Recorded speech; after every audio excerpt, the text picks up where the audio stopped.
Hello. Thank you for that follow, Polished Cryptid. Welcome to the guild. We're live. Polish! Hi! We're live now with another episode of Hunters of Calamity. It's been a literal rolling garbage fire so far of mayhem and chaos and destruction. It's been glorious. Things have finally calmed down a little bit here. You actually had the ability to get some dinner and go into what some might call civilization a little bit.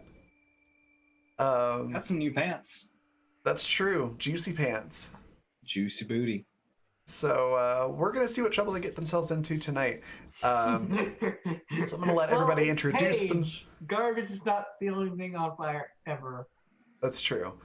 I'm going to go ahead and let everybody introduce themselves a little bit. We'll go over what you can do as viewers to interact with the game as well. And then we'll jump right in. So starting from the top, Patrick, tell us a little bit about Wesley and yourself. Hi, I'm Patrick, or Pat. I'm a Tactric Online. I'm playing Wesley. He is the spooky playbook. He was a science experiment that sort of worked out. Didn't like staying there, even though he signed up for it, and then split and is running from people because they put a lot of money into him. And so he is looking for money to stay hidden from said people. That's me. Awesome. And we're going to go around to Gwen. Tell us a little bit about Paige and a little about yourself. Paige is the fire on the dumpster fire. Yeah. Paige is the spell singer, and usually, there's lots of fire. Lots and lots and lots of fire. Paige can do fire blast, fire missile, or firewall. Or I could do one of those three without the fire, but that's not nearly as fun. That's true. I can technically do those without the fire. Could you, so you mentioned firewall. Could you make that wonderful in some way? So then it would be like a wonder wall? Yes. I'm terrible. Perfect. Well, go ahead. Sorry, I started to cut you off there. Yeah. So you can find me at Gwentato Online or here next Monday because we're not doing a game Friday or Saturday. Yes, that is correct. Perfect. So passing on to Zan, tell us a little bit about Merc and yourself. Well, so nice to be back. Always a pleasure, never a chore.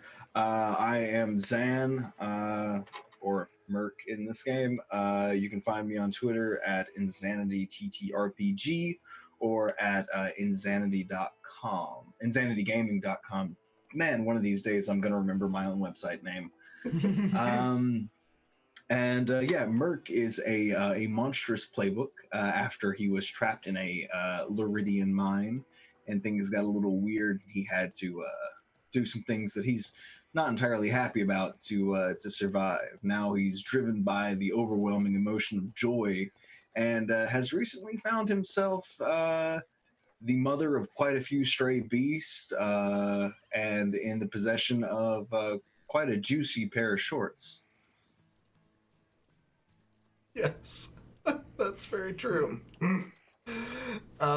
Perfect. And I am Raven, obviously a tabletop streamer. I also design tabletop games. I do writing, editing, composite art, and voice acting, among other things. You can find out all about that stuff at my Twitter, which is right below my face here. And yeah, so I mentioned ways that you, the viewers, can interact with the game and the show. So there's actually a number of ways that you can cause real changes to happen in the game. One of those is by retweeting, liking, or commenting on the game tweet, which I think just went out, but I'm going to pop it in chat again. It's right there. For every 5 interactions, the cast and the DM gets a D4, which, with this being Monster of the Week, that's actually a pretty big deal. So that's a free way that you can impact the game. Other free ways that you can interact with the game and the show is through guild coins, which you'll find that little rainbow token right below your Twitch chat box.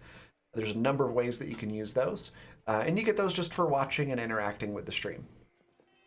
Finally, if there are ways that you would like to support the channel financially, there are ways that you can make donations through subscriptions, bits, direct donations, and even through Patreon. For patrons who are Bard tier and up, you actually get credit that goes towards these interactions each month, which you're welcome to use in these settings. So there's a lot of different things that you can do. You can see them right below my face here. Anywhere from adding a D6 to giving the player sort of a safety net with the Phoenix Astra, which basically, if they would die or go down to 0 hit points, they just go down to 1 HP instead. Some other ones on there that may not be super self-explanatory is the borrowed success. Basically, they automatically succeed, but we'll do rolls throughout the game to see if they lose a success later. So it's a little bit of a gamble. The switch allows somebody else to change their action word. So, for example, if somebody was going to, if you had a bard that was going to seduce a barmaid, whoever throws out the switch could say, swap that action word, and so they have to do something other than seduce that's not a direct synonym. So a lot of hijinks there. Complication allows you to throw anything that you would like into the game. And then Duck Dale Appearance is an NPC that shows up in different games from time to time. He's sort of, to compare it to a character you may already know, a little bit like Scooter from Borderlands, though he definitely has his own personality and other issues. But you can make him show up in a game with that one. All that being said, cast currently has 1d6. I have 1d4 and 3d6 to use against the cast on rolls. Can I interject right now? Sure. I am a Bard tier patron. Yes, you are. Would you like to use some of that? Can I have 5d6 an advantage? You can. If you want to throw it all into this game, Yes, please. I am more than willing to do that. So I will go ahead and throw that in there. So 5d6 and an advantage. Oops, that should be 6. So now we should go fight the main boss. Yeah, we can find them. Go find Dashing Dan and try to kill him. Or at the very least, we could try to take down that bandit stronghold. Very true.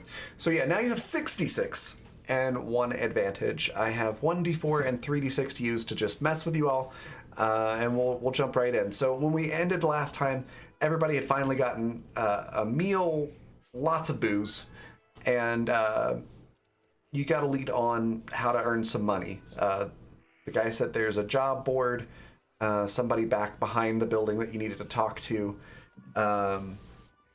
I am trying to remember now what his name was that you needed to talk to. Let me pull up my notes here. But while I'm doing that, as you're wrapping up your meal, what do you all do? I replaced the hard liquor that was in my cup with petrol and keep drinking. Okay, I gag. Hey, Wesley. You know what's really good? This stuff. You want to try some? Don't worry, the liquor in you, it'll negate the nasty stuff. I feel fine. I'll take a glass and mix I'll take a small sip of it, and then I'll chase it with the moonshine that I've been drinking. Oh my gosh. Okay. Given everything that's going on, Merc, I think you had something that allows you to handle I'm toxins immortal. and things, right? Yep, immortal.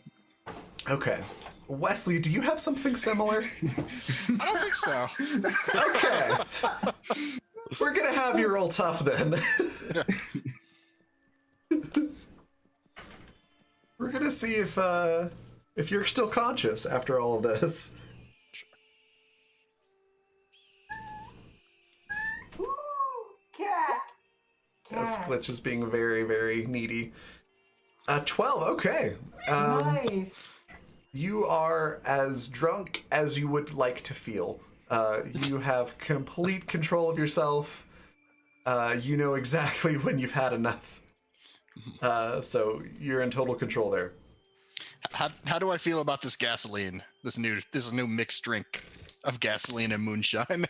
The ethanol is definitely not great for you. It may have killed a couple of brain cells, but you had enough. You had them to spare. It's a special occasion drink, not an all the time drink. Yes. It's another time drink for Paige. Not Pretty the good Paige stuff, drinks if you in the ask first me. place. All right.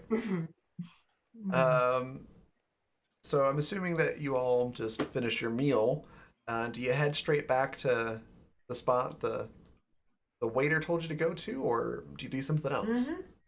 Yeah, why not? Okay. So you head back there, and there's this sort of odd-looking fellow in one of those lawn chairs, the kind that have like the woven vinyl plastic cords that go around, really cheap. And it looks like this one's been around for quite a number of years. But somehow it still stayed enough together to hold this guy's weight up. So he's leaning back in this lawn chair. He's got like a threadbare umbrella sort of right next to it that's giving him a little bit of shade, but not a ton. More diffusing the light than blocking it at this point. It's so threadbare. And he's got a little boombox, a little radio that he's listening to, and it's some old rock sounding song. He's sort of got these dark shades on. You're not sure if he's awake or not as you approach. Hi there. Hi. Howdy, neighbor. He just sort of leans up slowly and like pushes his finger down on the back of his sunglasses. So using his ears like a lever to raise the shades a little bit. Yep, kind of like that. Just kind of does that, squints at you out of one eye and goes, "What do you want?"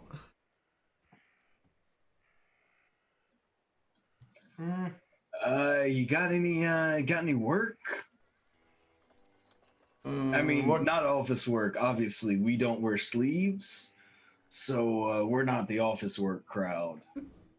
But like any out killing? Might have something for you. He just sort of stretches real lazy like, raises his arms up over his head and kind of sits up, and you think he's about to hand you something. Then after a pause, he twists from side to side, cracking his back. And you finally think he's about to hand you something. He starts scratching the back of his head, maybe Just starting to gonna- lose a little patience. I'm just gonna wait until he's after he's cracked his back a few times and go, "You want some gasoline?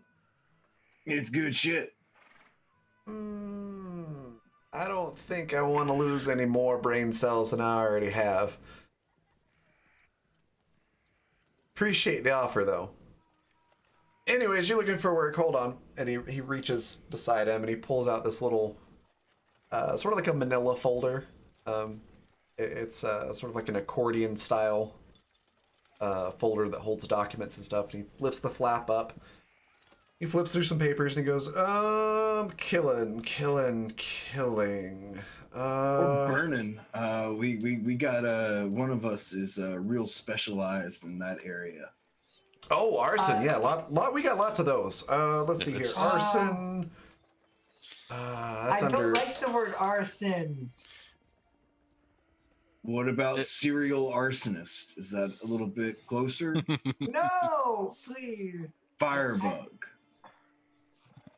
That I prefer the term firebug. Yes. Okay. if there's no killing, maybe some maimings. All right, let's see here. Oh, here's an arson and maiming combo. All right. So he pulls out this paper, and it looks like the old like 90s dot matrix printer, sort of one long strand of paper that's got perforated spots where it folds. He just pulls it out, and there's this long strand of folded paper, and kind of scans through the first half of it and goes, okay, yeah, here we go. The Calamity branch of the Bark's headquarters. Yeah, this one's been in here a while. It says here to burn it to the ground. Yada yada yada. Let's see. Avoid killing if possible. Maiming Hey, okay. Ooh, That sounds That's- perfect. I don't know. That doesn't sound like our style. How much of a I caveat love is that. that whole if Well, possible? it says if possible. Hold on, let me check the fine print.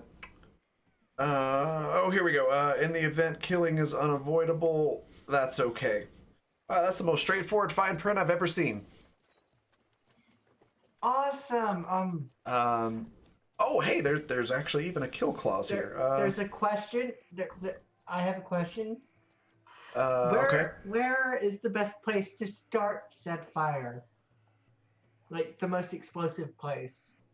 I think if they knew that, they wouldn't have hired somebody.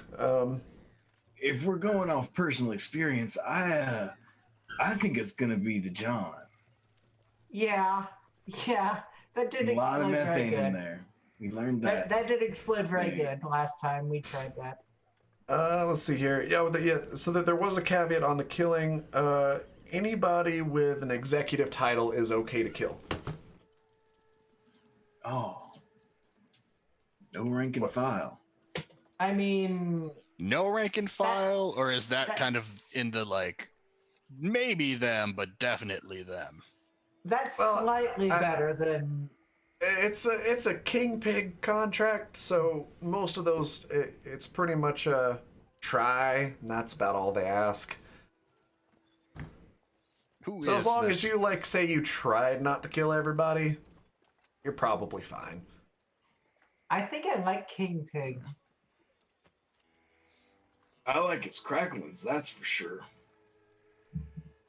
Oh yeah, He's a, you had those. who is King Pig? He's the boss around these parts. He's one and owns all the buildings and the fuel pumps and the mining equipment.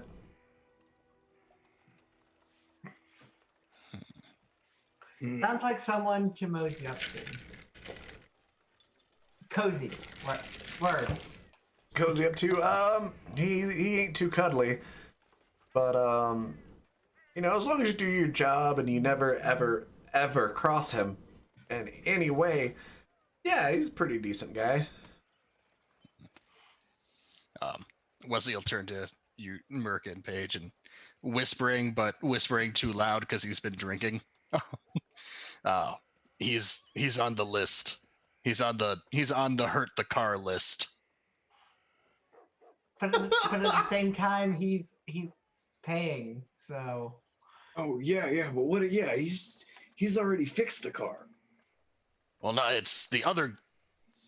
The mechanic is fixing the car. The mechanic is also on the list because he insulted the car. But the pig Wait a sultan, sec. Isn't He- this my car? the sniper people. Isn't Pigman the one who sent the sniper people? Yeah. Yeah. As far as you know. I feel like you're getting a little overprotective of my car.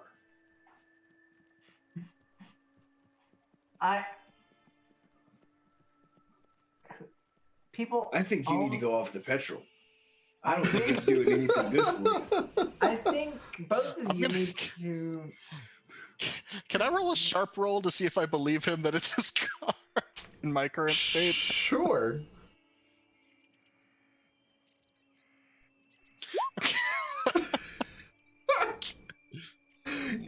Yeah, you're like, you I'm- vaguely have this fuzzy recollection of like Merc calling dibs on the car.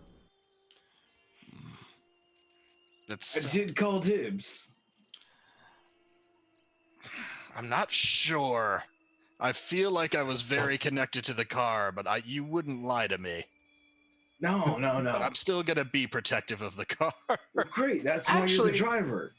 As memory I'm the serves, driver. I do actually remember Merc being the one that like the keys were in his haven. Oh yeah, they absolutely. Yeah, they were. It's my car. It's I may be drunk, but I am not drunk enough to believe that Paige is the driver. I drive better than both of you. So far, No, she's I the did only a one that barrel hasn't roll. wrecked. It's a low hasn't wrecked bar. that car. The only one that wrecked the car are the snipers sent by King Pig. The car was perfectly good until they shot it. I feel like I wrecked the car at some point. No, we gave the car character. They shot the Okay, car. and we okay. did. Yeah. Okay, so should we? Y'all want to go look at this place and maybe pick up a septic tank and no, we've got tires now. That's right. We can just throw tires. At this point, The the best- guy is kind of looking at you, going like, "Hey, y'all want this job or not? Because you're kind of standing in my light." Oh god, I Yeah. forgot you were here. I thought we already I- took the job. I get Yeah, that of sometimes. course, we're gonna take the job. We Oh, wouldn't okay. just- There's no Well- question about that. Well, here, just sign here.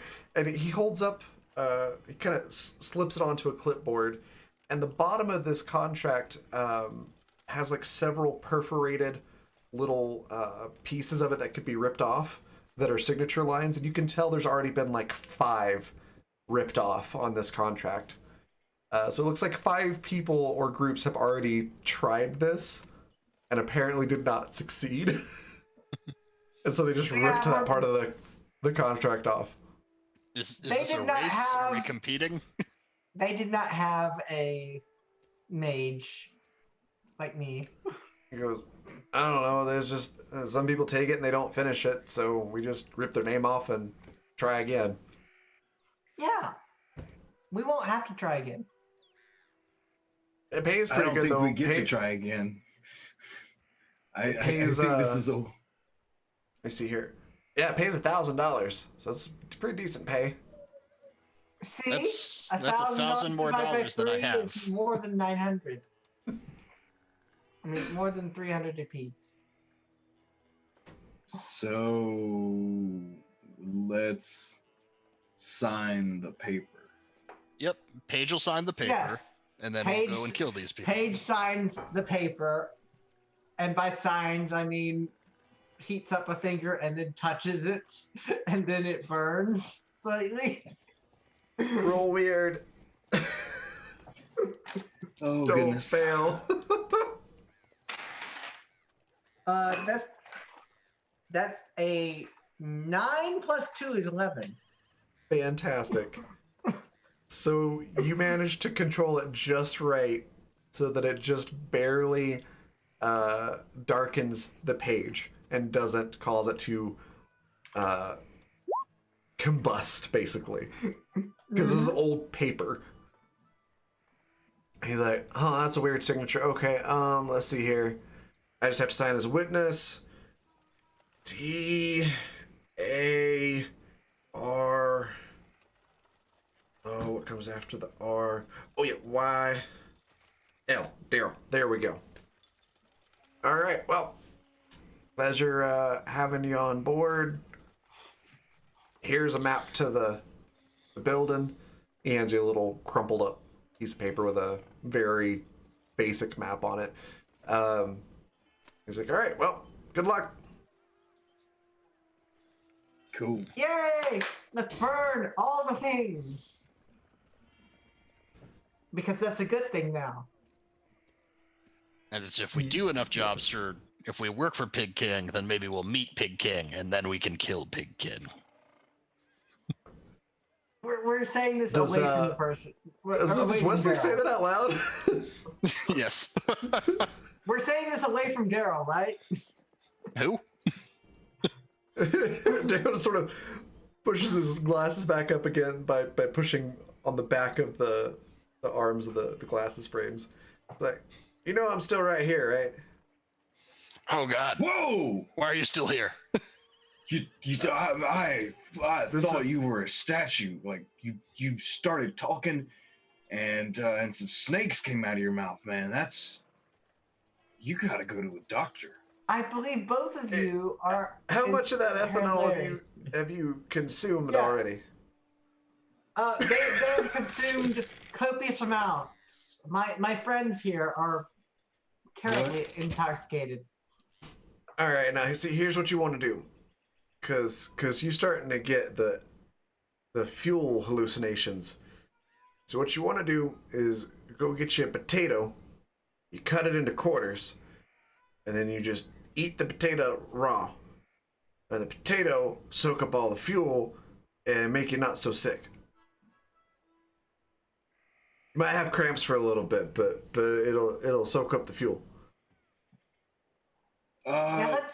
No, I think I'm okay. This is actually pretty cool. I mean, the snakes in your mouth are weird. I don't trust them. But this is actually pretty cool. Hey, Paige. Mm-hmm. Can you light something on fire for me? I want to check something out. Sure. Yeah. Fire's good, right? Yeah. Yay, fire is what are you good. gonna set on fire?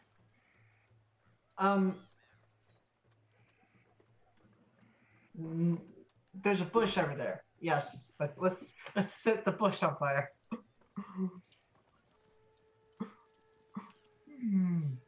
Okay, I'm gonna vomit on the bush. Oh God. Vomit on the bush, and then Paige just after the vomit does a fire missile, not a blast or anything. Oh no, I was gonna wait until the bush was on fire to vomit onto it. Oh, okay. We got we might have us a devastating 1-2 combo now, Paige. So that's another 9 plus 2, another 11. There you go. Full success. So how do you set this bush on fire with your fire missile? I'm just going to, yeah, it's far enough away to be far, and Paige just like puts a hand out and blasts, and then the fire catches the bush on fire. Okay. So there's literally a burning bush in the desert now. And Daryl just sort of reaches beside him and pulls out of a cooler this like fruity looking drink with a big crazy straw and just sips it, kind of goes,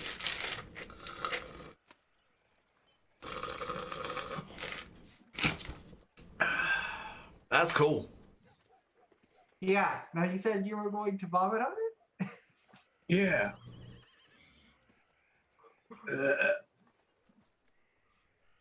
I'm gonna go with weird. Roll weird to vomit on command. I mean, this gut full of ethanol and moonshine. that's a 14. Yep, you are able to vomit on command, and that's a full success. So describe what happens as you vomit onto this burning bush in the desert. Well, one, the bush is definitely talking to me. Of course. It's very much talking to me. And it's saying things like, those cracklings are going to taste better the second time around. Oh. You're really going to enjoy that, tasting it again. They're going to go up your nose, though. We speak, and it is true. And Oh. also, go check out behind me. There's a chainsaw. It's weird. There's in fact a chainsaw hiding under this bush. Great idea for you to vomit on here. And so he vomits, and it goes in a huge burst of fire, and he lifts his head up, and the fire goes along with it. And then he coughs for a little bit and kind of clears it out of his nose and everything. And in the remnants of this bush, there is a now flaming chainsaw on the ground. Okay. Yeah. Amazingly, the engine part where the gas is okay. It's just the chain part now that is on fire. So you literally have a chain of fire on this chainsaw.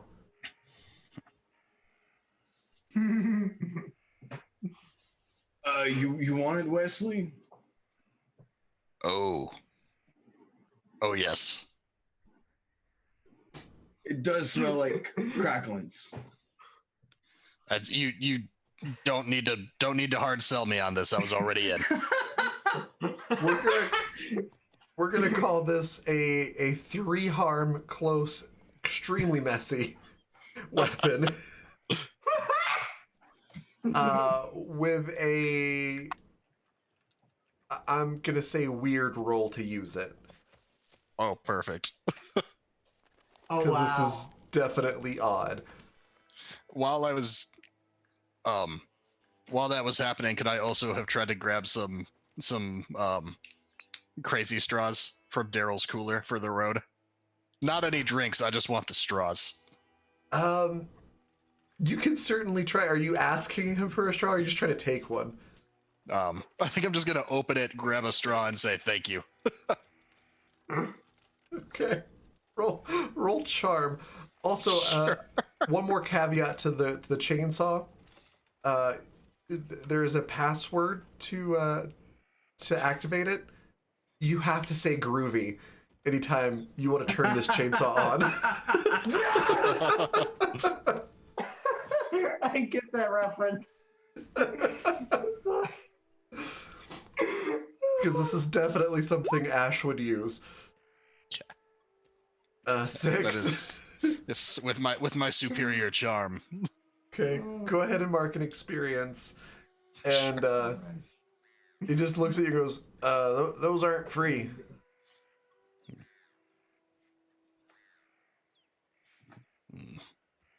Free is all I can afford. But he's got the chainsaw discount. That is a cool chainsaw. I'll trade you a straw for the chainsaw. I feel like the math of there is wrong. I feel like I can use the chainsaw to acquire more straws. You're probably right. I'll be back. He just sort of reaches over and grabs the straw and goes, well, you can buy one once you finish the job. And he puts the straw back in the cooler.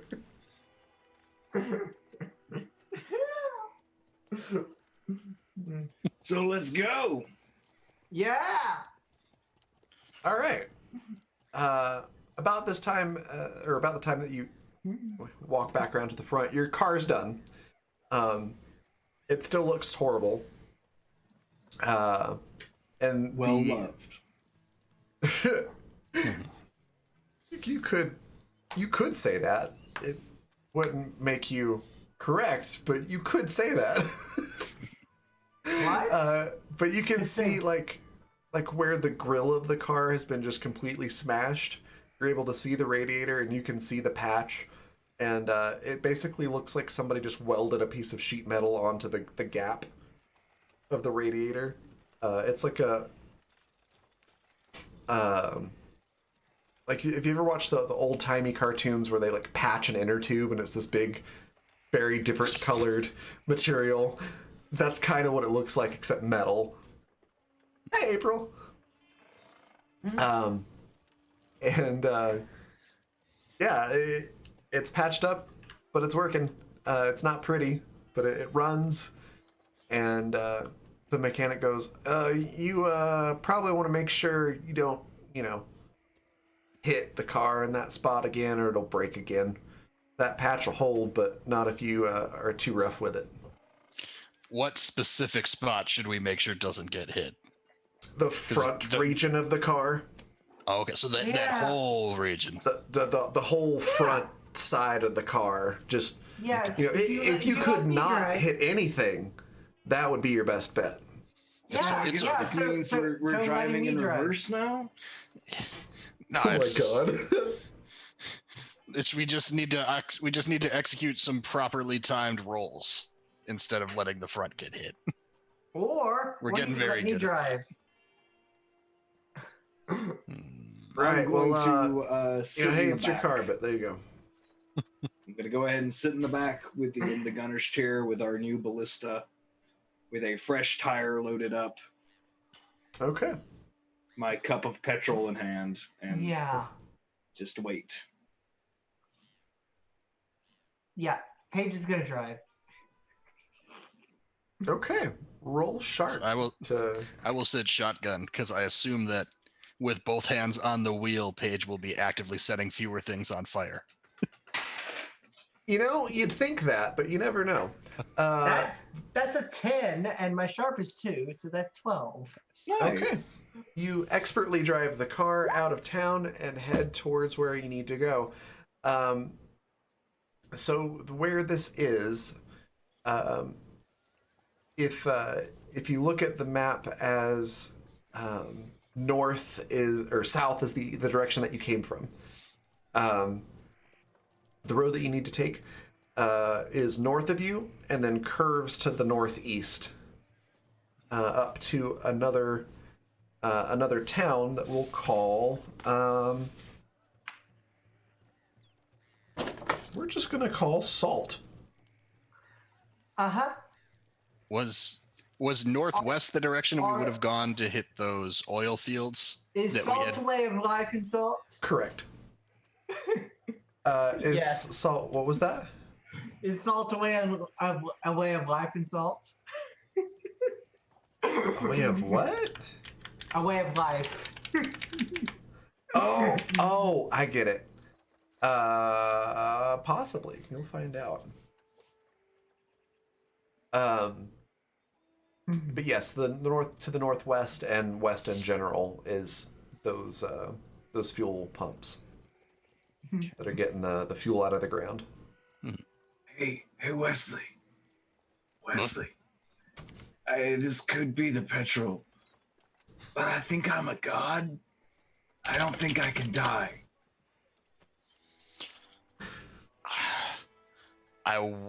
I feel like I should be arguing, but I haven't seen any evidence to the contrary yet. I think I'm a god. Can I try to manipulate him? Sure. What are you trying to do? I'm trying to make him believe that I'm a god. Okay, roll your weird. I don't think you have to try very hard. And then Wesley, you can either just let that succeed, or you can try to do an opposed roll if you want.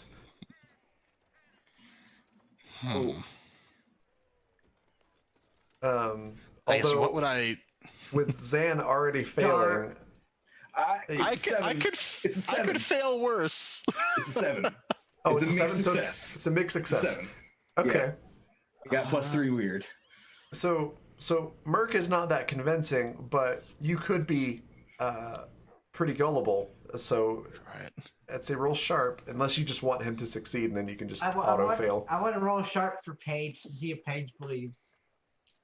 Okay. Ooh, shit! That's another 10 +2. Okay. I wanted to fail so badly. Dice do not want to fail today. So Paige, you know Merc is full of shit. He definitely can die, though he is hard to kill. Wesley, you're like, you didn't say that well. It wasn't eloquent, but you believe him. I could buy it. That Liridium does some crazy shit.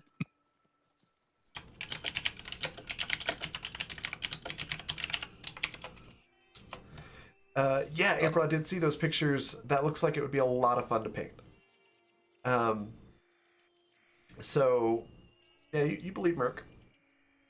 And Paige, you're driving off in that direction. It's going to take a little bit of a car drive. Do you all do anything while you're in the car on the way, or you just focus on getting there? Hey, do y'all want to sing a song? Yes! Yes, please. All right, here we go. There's a bush and it's brown. Do do do do. It's a brown bush. Do do do do do do. Brown bush. Brown bush. Brown bush. Brown bush. Brown bush. Brown bush. There's a rock. It's a rock. This verse goes on for a long time. Oh my god. Wow. Merc needs to not quit his day job. He has, I believe his charm is -2. Yeah. Okay. Yeah, he's not a performer. All right. Yeah. Well, nevertheless, you all seem to have some fun with it. So I'll give you all +1 forward, I believe is the term, on a cool, your next cool roll. Let's go ahead and take note of that. Nice. Because While you've had a morale boost from singing songs together on your road trip. while we're on the way to this new location, would I get any? Would this be a good premonition time as we're about to It do a new thing? It would. Go ahead and roll for that. Let's do some weird. Okay. An 8. On a 7 and 9, clouded images of something bad that is yet to happen. Mark experience if I stop it. So clouded, messed up stuff, not like a clear vision. Yeah, so you That get suck. a glimpse of the Bark's Calamity headquarters, and then you get like these sort of potential bad things. Not necessarily that all of them will happen, but like a number of ways that this could go wrong. Kind of like at the bandit camp.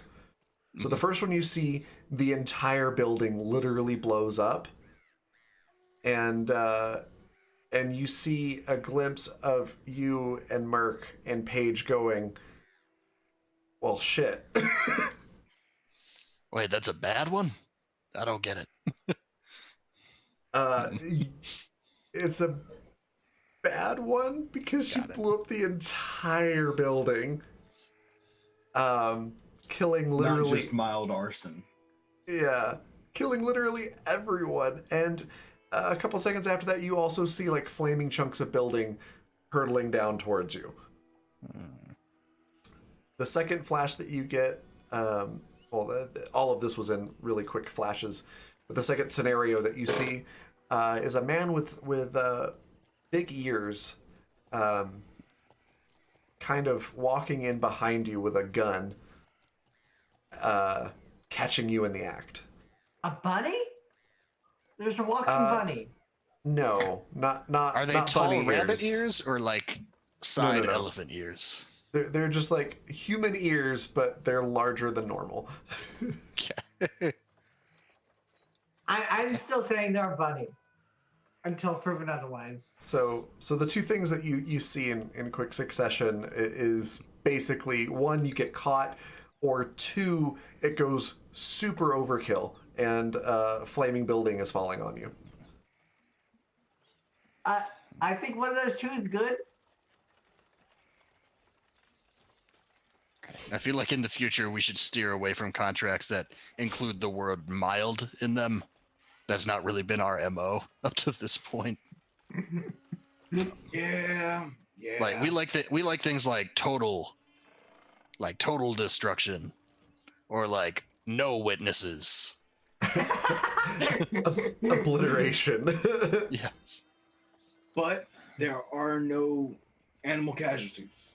Draw a hard line at animal casualties. Yes. Well, Yeah. Exactly. no, below a certain age. There's been some older ones. That is true. I wouldn't know that. You saw the initial dire dogs. I The ones that killed weren't one of the chihuahuas. initial dire dogs. Yeah. You know that. He's just chosen to forget it. Oh, goodness. All right. And with that, at the end of your premonition there, you pull up to the town of Salt. And it's sort of that Himalayan salt, the like rock red stone looking salt. Oh my! You're making me what- hungry. It's what a lot of the like fences and walls and things like that are made out of. So this town basically just treats it like building material for the most part. But it's a relatively small town, but there are some very fancy looking office buildings sort of up on a hill, an elevated spot overlooking the rest of the town, which looks a lot more poor and a little bit more run down. Buildings are just simpler. And the people definitely have a different lifestyle than those on the higher level of the city or town. So are we supposed to blow up? How high up is the higher level of the city? It's just maybe a quarter of a mile past below the city, a quarter of the mile at like a 45-degree angle. Okay. Hey, let's go back out of town real quick. I want to try something. I want to find the thing that we're supposed to blow up and blow it up. You can probably see it from there. It's the biggest office building. It's in the middle of all the other office buildings, and there's the giant bulldog Barks logo on the front of it. Awesome. Let's hey Paige, why don't you take us out of town a little bit? We should take out some firing shots, targeting shots, Oh yes. because we have a ballista. It's a great idea. Let's do that. Okay. I feel like, how precise are we with the ballista of flaming tires? Well, that's what we're about to go test. Yeah. It's more of a catapult, really, and I'm gonna assume that none of you have any experience operating this type of particular machinery. So the short answer is you don't know. Which is why we're testing. Is there a spare piece of paper in the van in our car, our Hummer? The only paper that's left, because everything inside the car was burned previously. Mhm. So the only paper in there right now is Sure. the invoice for the repair work. Okay, I'm going to fold it so that it's blank on both sides, Okay. and using a magic pen that I Oh my found God. in the Haven, I'm going to write "How to Fire Ballista Like a Pro," a book by Merc, and then on the backside write rave reviews. Do you write actual reviews, or do you just write the words rave reviews? I write it in very bad spelling quite a few times. This is the cool stuff. Merc did good, told me blow up good. Oh my God. Okay. Once you're finished writing that out, the pencil or pen, whatever it was, it breaks. It is no longer usable. But yeah, the paper turns into a book. Purple iridium type glow happens, and it turns into a book. The book is fraught with spelling and grammatical errors. And the review on the back is by a raver that has reviewed this book. However, it does give you just a flat +1 every time you try to use the the catapult if you've read the book in its entirety. Cool. And Cool, Merc cool, wrote the cool. book, so I did write the book. What is the Yeah. proportion of words to pictures? About Mostly 50-50. A lot of the book is It's weird. diagrams. There's Basic like diagrams. weird pictures of bananas and stuff. It's It's totally unrelated pictures. yeah. It's like this page is particularly boring, so here's a banana. You know what else looks like a banana? An aubergine. Or a cucumber. There's a theme here. Ha ha ha ha. Why aren't you studying how to shoot your ballista? Okay. So I guess I'll does anybody else want to read this? I mean I kinda want to read it. I want to see what I wrote. I feel like I'm pretty gifted with words.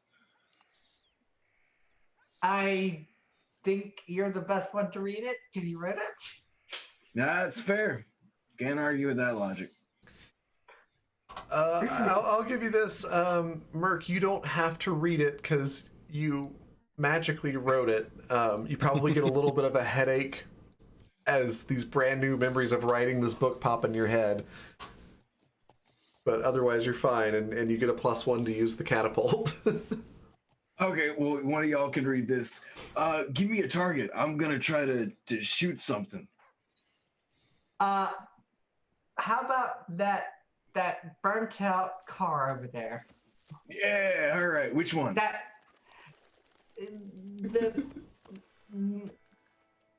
the sports car that I totally didn't set on fire Righto. weeks ago. While you two are practicing, I'm gonna be in the backseat reading through the first of Merc's potential holy texts as a new god.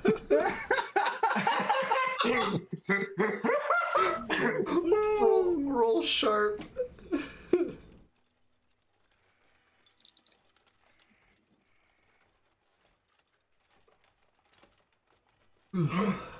Oh, who's rolling sharp? Wesley.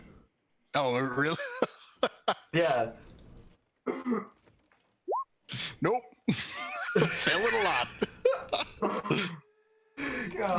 You get lost in the spelling errors and are confused reading the book.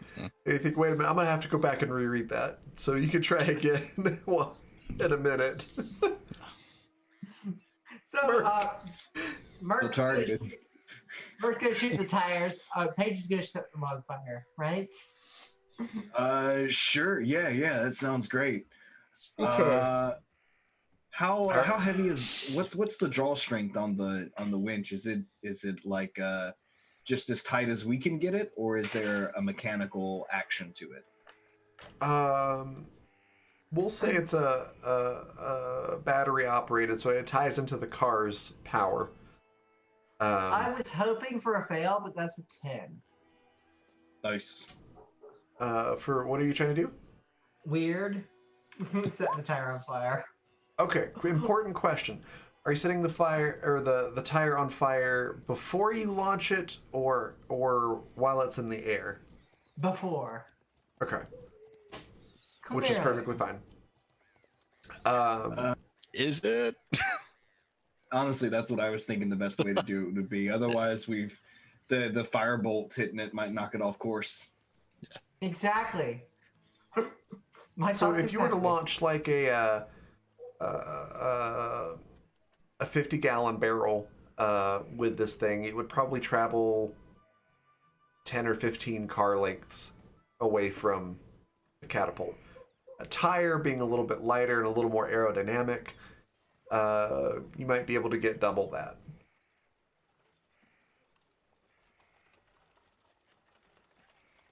I got an idea.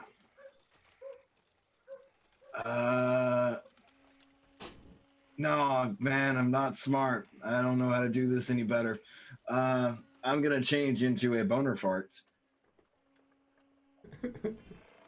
and try to use my massive strength to torque it back even further. Oh no. Roll weird. And Bonafide. let's hope you don't break this.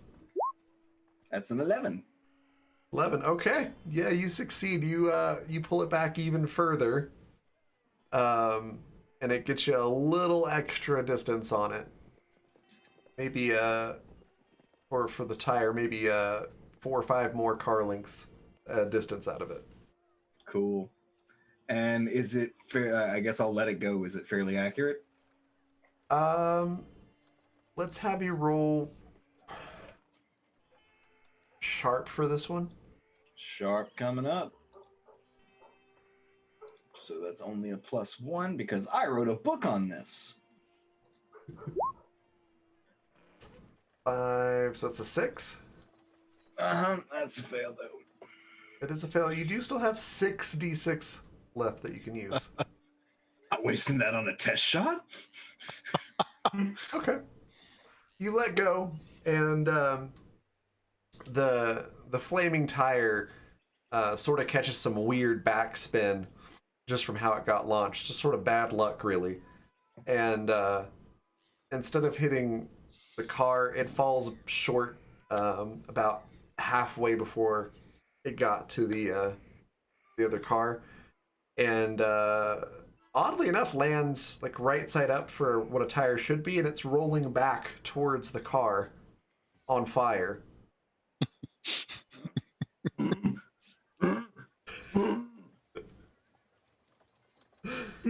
Just reading my book in the backseat. Okay, does anybody take any action to stop the tire? What? Stop. What? I missed something. Anyway. The flaming tire is rolling back towards the car. Oh, Paige will just do a missile without fire. Is the Actually, solution no, to fire more Paige- fire? Paige would totally not do a missile without fire. So Paige will do a fire missile on the Would tire. this make Paige a firefighter?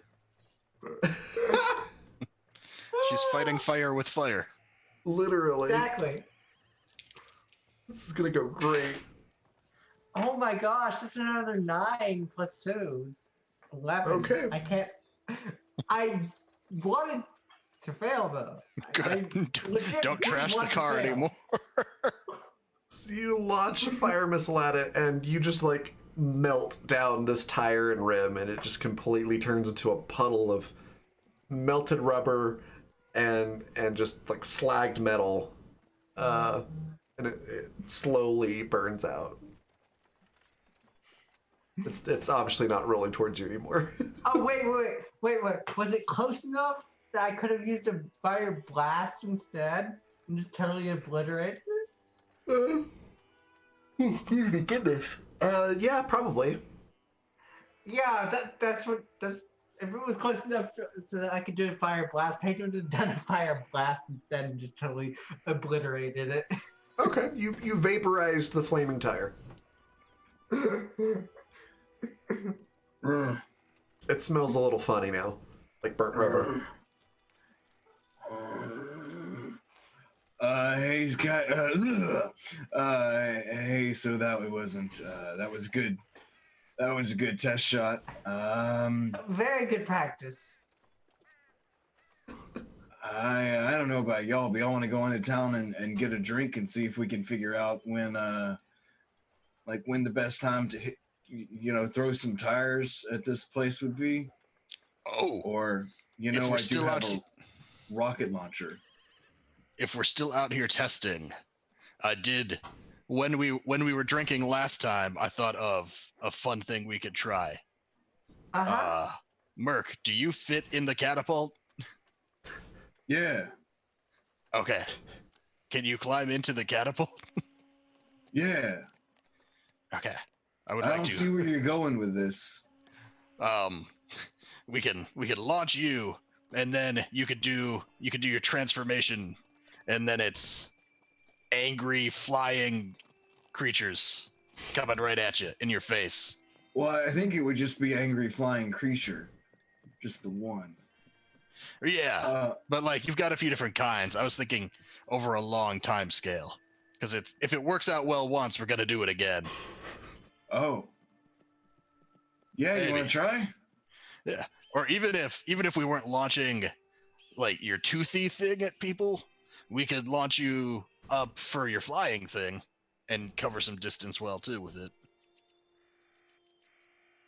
All right. Yeah. Do you want to try it? Yep. Are you? It's. Yep. I mean, I'm sitting in it right now. Yep. I had to prove to you that I would fit. Okay. Pull the lever or whatever the hell we do to activate this thing. Pull the lever, the claw thing retracts and is ready to fire again. Merc, you're climbing into the Yep. sort of claw part, the scoop of it. Okay. Wesley, I don't know how this can go wrong. roll sharp to operate this. I think I might actually need some dice at this point.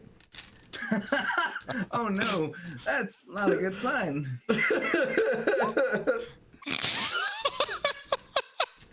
Nope, never mind. I'm good. No rules necessary for me. It's a 2. I'm so tempted to use a luck on this. Fuck it, I want this to be cool. I'm gonna use a luck. Oh my god, okay. It is the most badass of badass things. Go ahead and describe what you want this to look like, both Wesley and Merc. I'll defer to you for the beginning, Wesley. Oh, I don't think the impressive thing is on my end. It's I just pull the lever and then I'm just giddy with excitement watching. Okay, so yeah, when you pull the lever, the arm of the catapult just makes this really cool sound and launches Merc at just like the perfect arc to hit the spot that you want to hit. Merc, you're flying through the air. You were perfectly launched at whatever it is that you're trying to hit. What do you do now? Well, first he's like,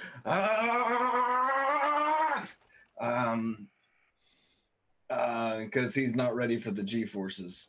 Thought he was. Like Was the definitely cheeks not. flapping. Yeah. He will quickly change shape into a dire bat, and angle himself downward to kind of dive bomb.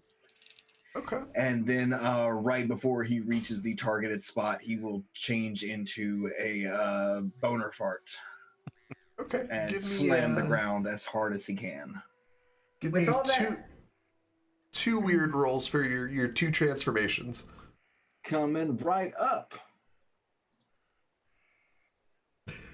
1 weird, 2 weird. So that's an 11 and a 9. Okay. Yeah, you change into the bat, no problem whatsoever. With the 9, you change into the boner fart, and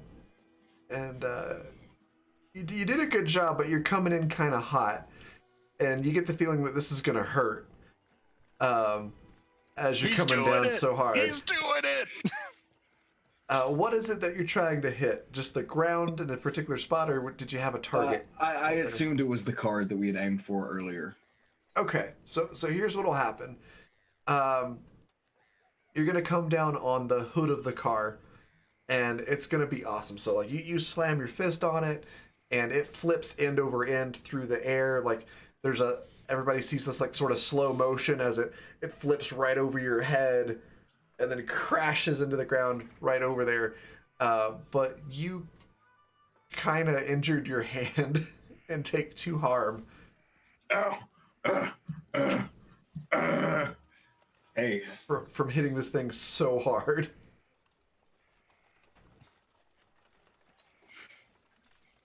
Fastball special. Okay. So I will take 1 harm and because immortal. Yeah. And yeah, we'll chalk that up to a learning pain.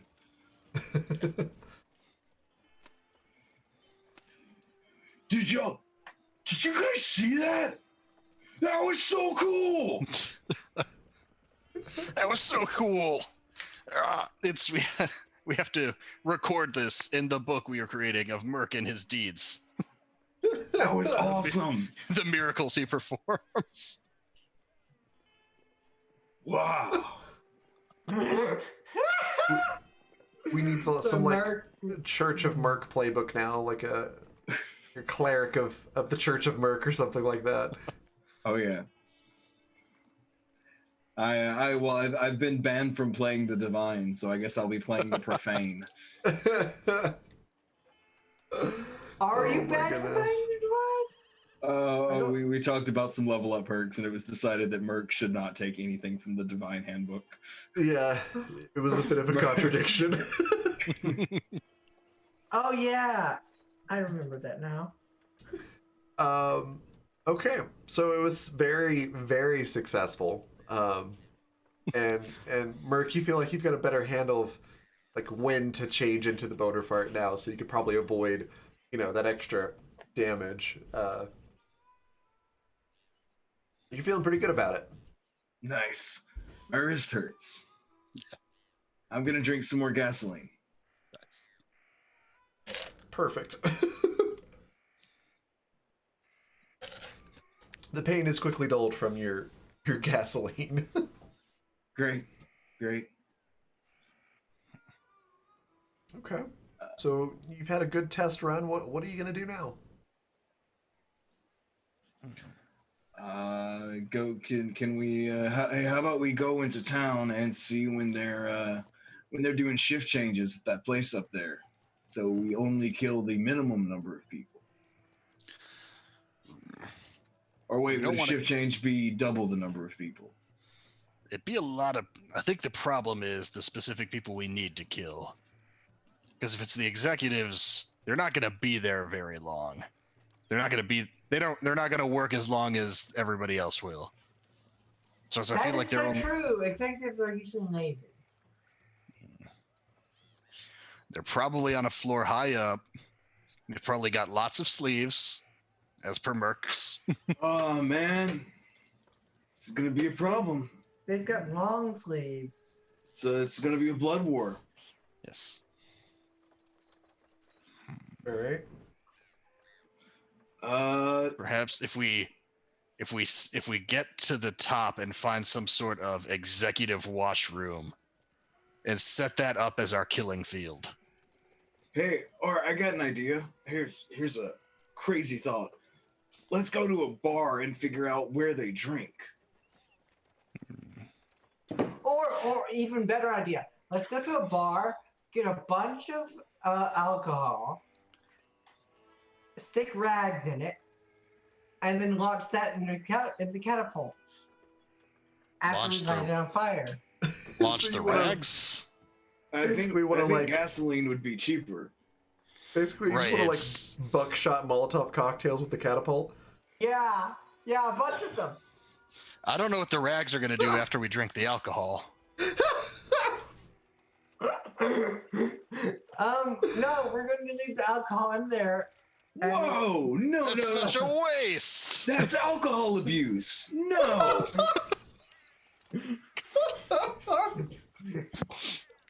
I don't know why you two are. That goes against. Excuse me. That goes against the third tenet of the Church of Merc. Oh my Thou shalt God. not abuse thine substance.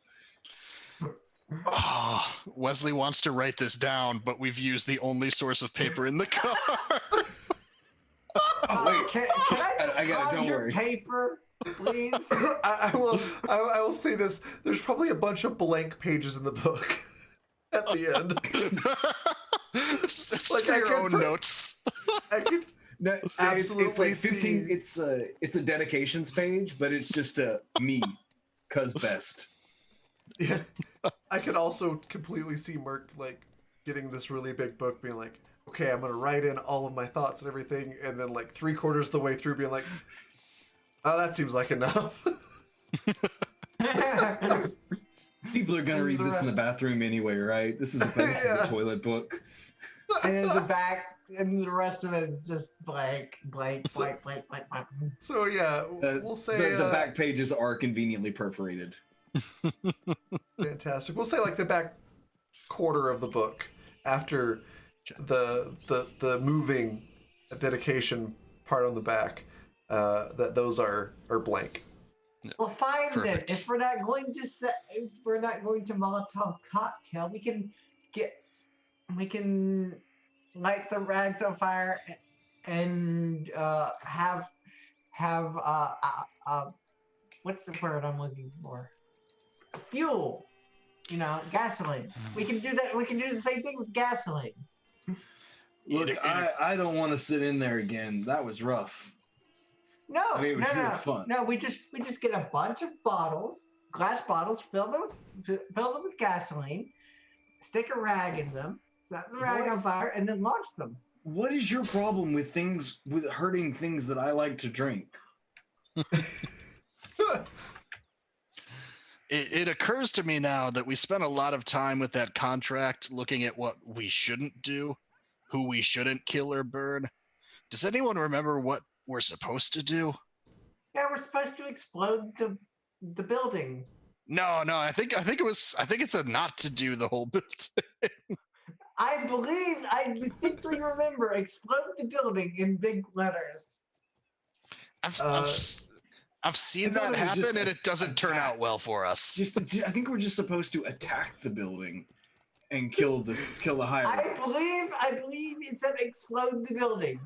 You can roll sharp to try to remember, because I do remember what I said. I will roll sharp. For once, I actually remember what I said previously. Oh yes, I finally rolled 2 1s. You're not so that's a sure 4 anymore. total. You're like, no. It was burn the building. It was explode the building. It was maybe- absolutely explode the building. Maybe it was just I burn don't the find top it- floor. Yeah, you're pretty sure now, Paige, that it was just the top floor. Wesley with an 8. You're pretty sure it was something with the whole building, but you can't remember if it was explode or just set on fire. Would this? Can we? Between Merc and I both getting 8s, I feel like this would be a good time for a D6 to use. Yeah. Is that okay? Wesley should Go for it. totally use D6. Roll well, my disciple. Come on. Oh, I just tried to use Twitch chat to roll.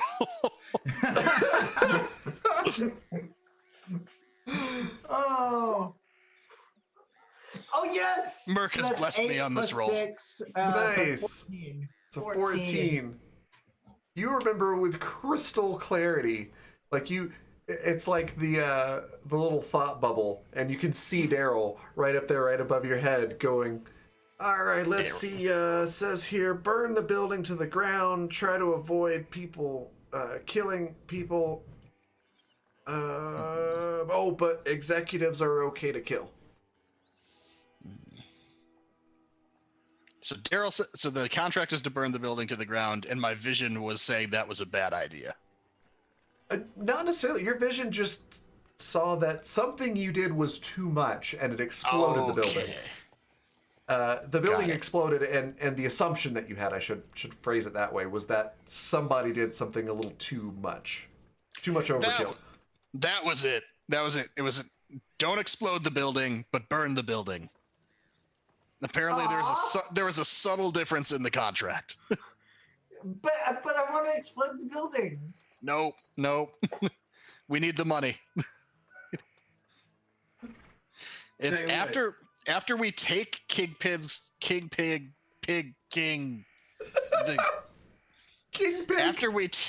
After we take all his money, then we could go back on our original trip and go to his oil things and blow that shit up. That'll be fun. Yeah. Ooh, yay! I love this idea. So So burn I have the to say, building to the ground. Wait. What are you Well, saying? in that said- case, Buzzed what we Wesley can is do amazing. what? I said I just have to say Buzzed Wesley is amazing. What do is instead of Molotov cocktail, I can just shoot fireballs. That A bunch that of has a them. really bad track record. What if? So I'm gonna piggyback off your idea just here. on the top floor, just on the top floor. I can just hit the top floor, nothing else. I do feel like the fireballs are the least controlled of your birds. Yeah, Well, the yeah. missiles. Okay. So, what if? Crazy idea here. What if we went back to plan stinking pile of burning shit?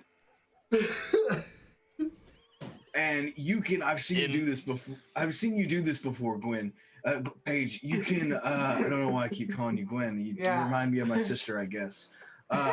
You can create a portal, right?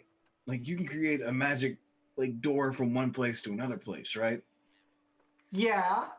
Okay, so what if you created a magic door right in front of the catapult to right in front of the building, and then we smash the building with a oil drum full of burning shit. It's not going to explode, but it will catch on fire, and it will be very embarrassing because it is burning shit. What if we just shoot it in the catapult?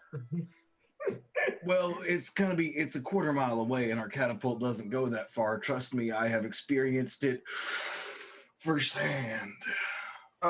There is always the option of like driving up to that top part of town. Yeah. I was. Oh. In case that wasn't clear, okay. you can drive up there to the building. Yeah. I thought there just wasn't a road. Okay. No. There's a road. So if we only want to burn the higher up suit people, but not the working suit people, the working people, we probably shouldn't set the fire at the only exit. We just want to hurt the sleeves. Right. We wanna hurt the building. We want to hurt the people at the top of the building, but let the other people get out of the building. Well then let's just shoot the top of it with shit. With flaming shit.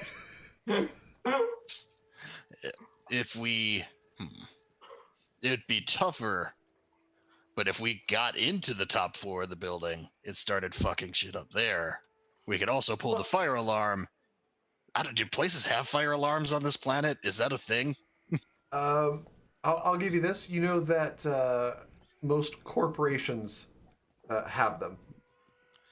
Standard buildings here, no, but a corporate building, yes. Or if we could get up to the top, then we could have Paige bamf us out of there. Right. What? Never mind. I was gonna say, what if we could bamf the car into the building? But there was no practical purpose in that other than that it would be really cool. That is the sixth tenet of the messages of Merc, my good disciple. Always be cool. Let's bamf ourselves in and then bamf ourselves out. ABCs.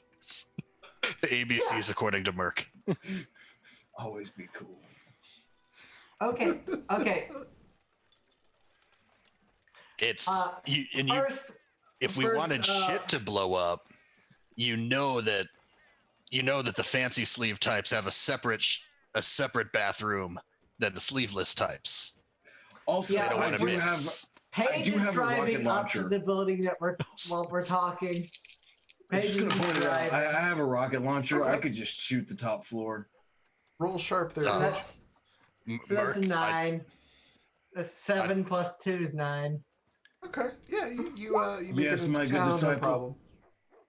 I don't want to be rude, but I forgot your rocket launcher's name, and I feel like they and I have known each other now.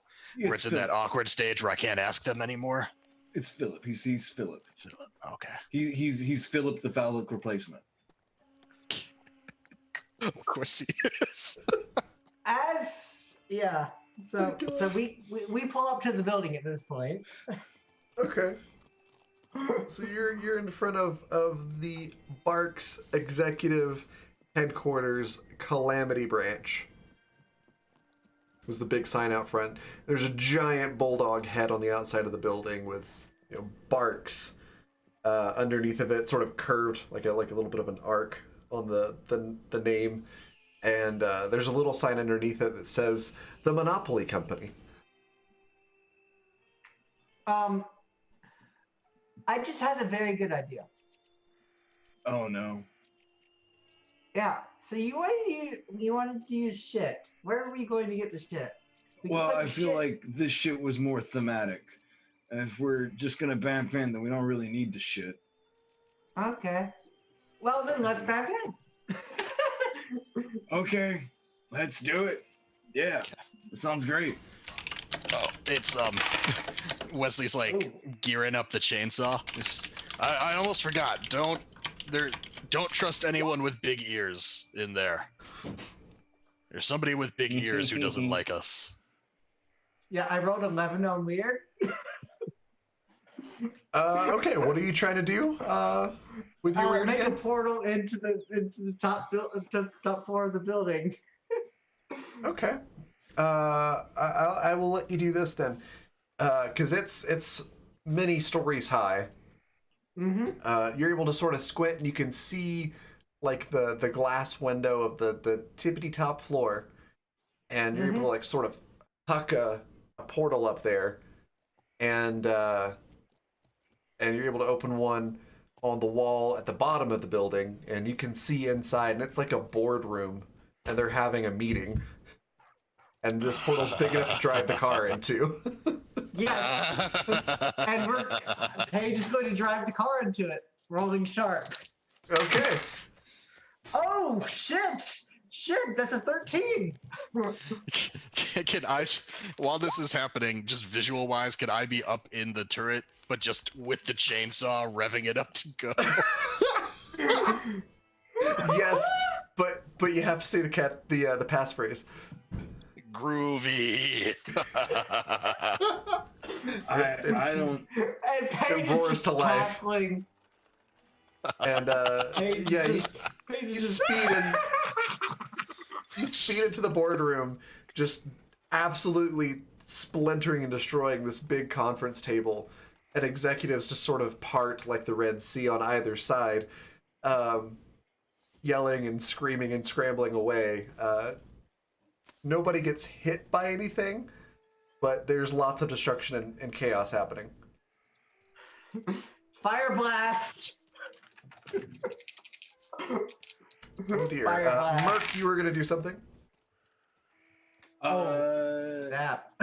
Yeah. I'm trying to decide. I think Merc would be on the head of the vehicle as one of those shark bear things. Oh, Just the shark getting bear ready to lizard thing. pounce. Yeah, that thing. Yeah, Okay. I think that's what he would be getting ready to rend into some people. Okay. Oh, yeah. So Paige is Just getting like ready to... a vicious hood ornament. I love it. So Paige is God. getting ready to hurl fire. Wesley's got a flaming chainsaw, and Merc is this shark bear lizard thing on the hood getting ready to pounce. We'll take a quick break right here to do a bio, stretch your legs, hydrate, whatever you need to do, and then we'll come back and find out what happens with this chaos. We win! I'm switching dice see. because I'm tired of these dice. They're rolling too high. No, we're about to go into combat. Why would you change them now? Because they're rolling too high. We'll be back in 5 to 10 minutes. Bye.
Actually, no. All right. Get some really crappy dice. We're back. Really... Ooh, these two always roll low. We're back and ready to go. Let's start with literal order of distance from everyone. So we're gonna start with Merc, then go to Paige, and then go to Wesley. I'm gonna find the person with the nicest, longest sleeves, and try to bite them near the center of mass. Okay. So there's a couple people that would fit that description. There's one person on either side of the conference table to the right of the car. The two on either side have very fancy looking suits with, long sleeves, and they look very wealthy. And then there's somebody at the head of the table who also is wearing an extremely nice suit, though it's a little flamboyant in colors. Like it's not exactly tacky, but it's very loud. It's definitely not your traditional business suit in terms of colors. Ooh, can we not kill that one? And I'll leave him be. I was going to say, also important to note, he has rather large ears. Tapani! That's cool. That's not my concern. I'm gonna go for one of the two with one of the original two. Okay. The one furthest away from me. Okay, go ahead and do what you're gonna do here. So either tough or weird, it sounds like, from what you're trying to do. Yeah, we'll go tough. It's an 8. 8. So partial success.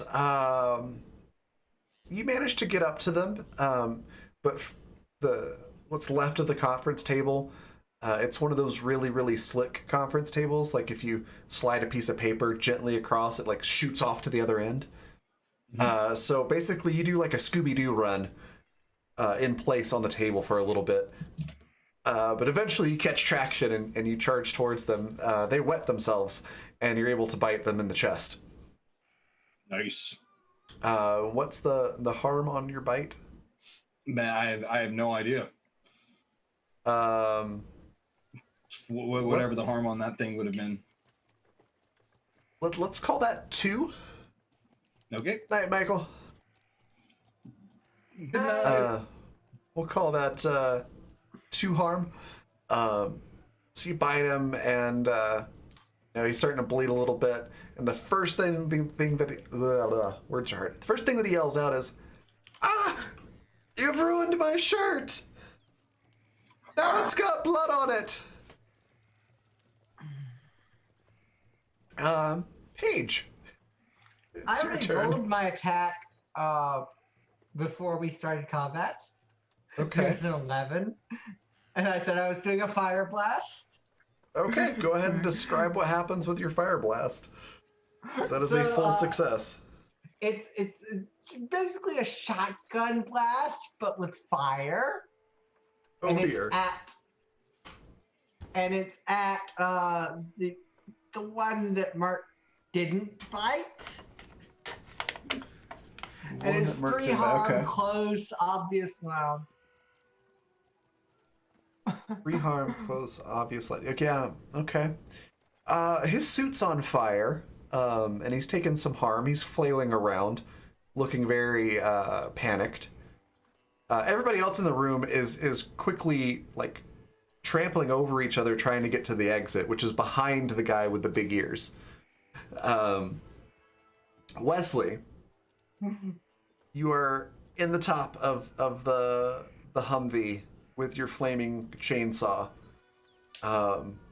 There's nobody in direct reach, but you could hop out of the car and charge if you wanted to.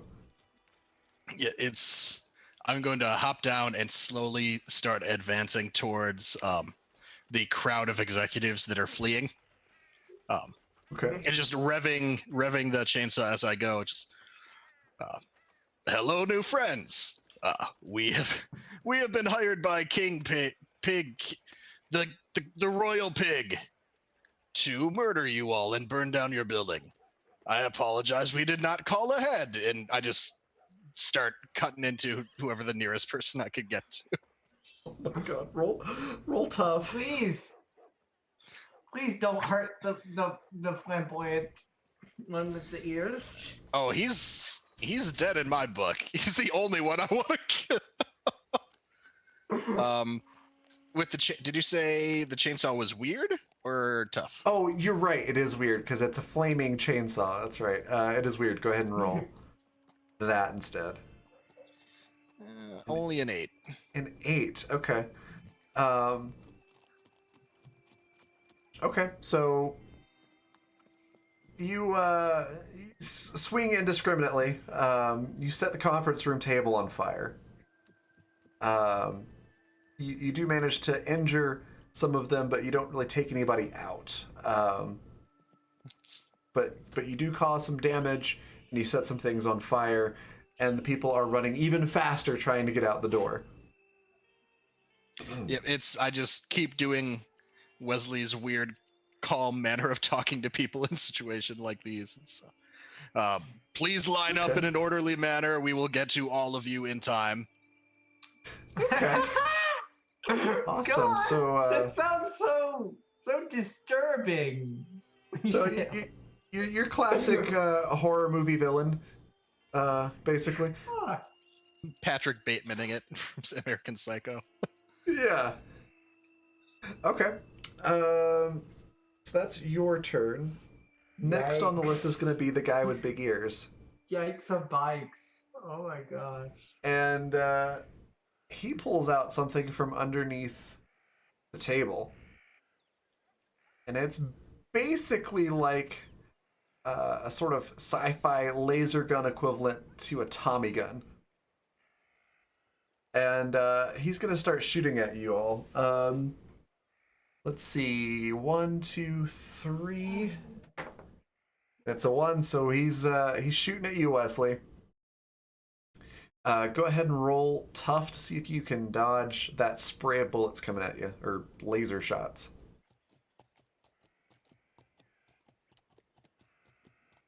Nice. So you're able to dodge a couple of them, sort of ducking and weaving, and you even like deflect some of them with your chainsaw blade, and they go shoot off into the ceiling with a little burning hole into the ceiling tiles. With that, it's gonna be Merc's turn. I'm gonna shake my head a little bit and let the sleeves guy go, and go back to Merc and set about the large-eared fellow with my sword. Okay, go ahead and roll your tough. Alrighty, that's a 9. 9. So yeah, you managed to make contact. What is your harm on that one? It is 3 harm. 3 harm. Okay. You do some damage. You do note that it does look like this suit is not quite your average suit. It seems to be giving him some protection. So there's some sort of armor woven into the suit itself. It only takes 2 harm. Okay. But you still do some damage. The suit is now marred. It's not a perfect suit anymore. And that seems to anger him quite a bit. Ooh. And he just looks at you going, do you know how much this suit costs? Nah, It's a not very really. nice suit. It probably cost a lot.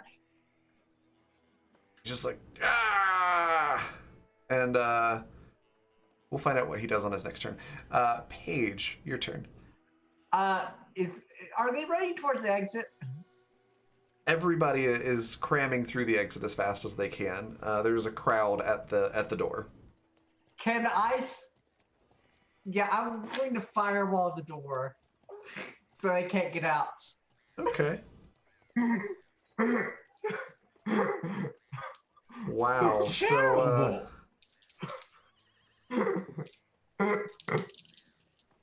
so I was kind of picturing like when this all started, like, hi, I wonder if this is gonna be like a Die Hard meets Borderlands type thing, and I was imagining you all being McLean. Did not expect you all to be the terrorists. Darn it! So that's a 9 plus 2. I cannot roll anything below an 11 right now.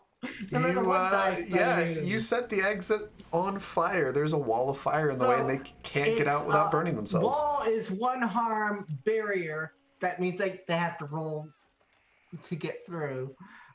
Magic, close. And fire is 1 harm. So it's 2 harm total. And they have to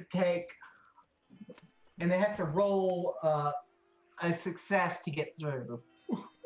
Okay. And they still take that 2 harm whether they get through or not.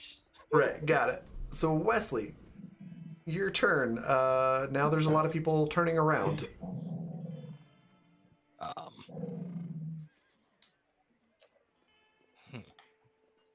I guess I will. So am I closer to? Nah, fuck it. We'll get to them. I'm gonna go at Fancy Jacket Man. Okay. It's you and I. I don't like you. You tried to kill me in my head. But I like your jacket, and I need a new jacket. He just stares at you. He's like, I don't like you either. Tell you what. If you'll let everybody out of here, I'll give you the jacket, and then we can just finish this mano-y-mano. I'm not letting anyone out of here. No, the contract. The only exit. The contract said any of the executives can go. All right, well. I mean, I'm just gonna take the jacket anyway, and it's. Can't say I didn't offer. All right, go ahead and roll weird.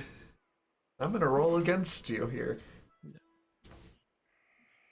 You should use a d6. So I used a d6 and got a 6.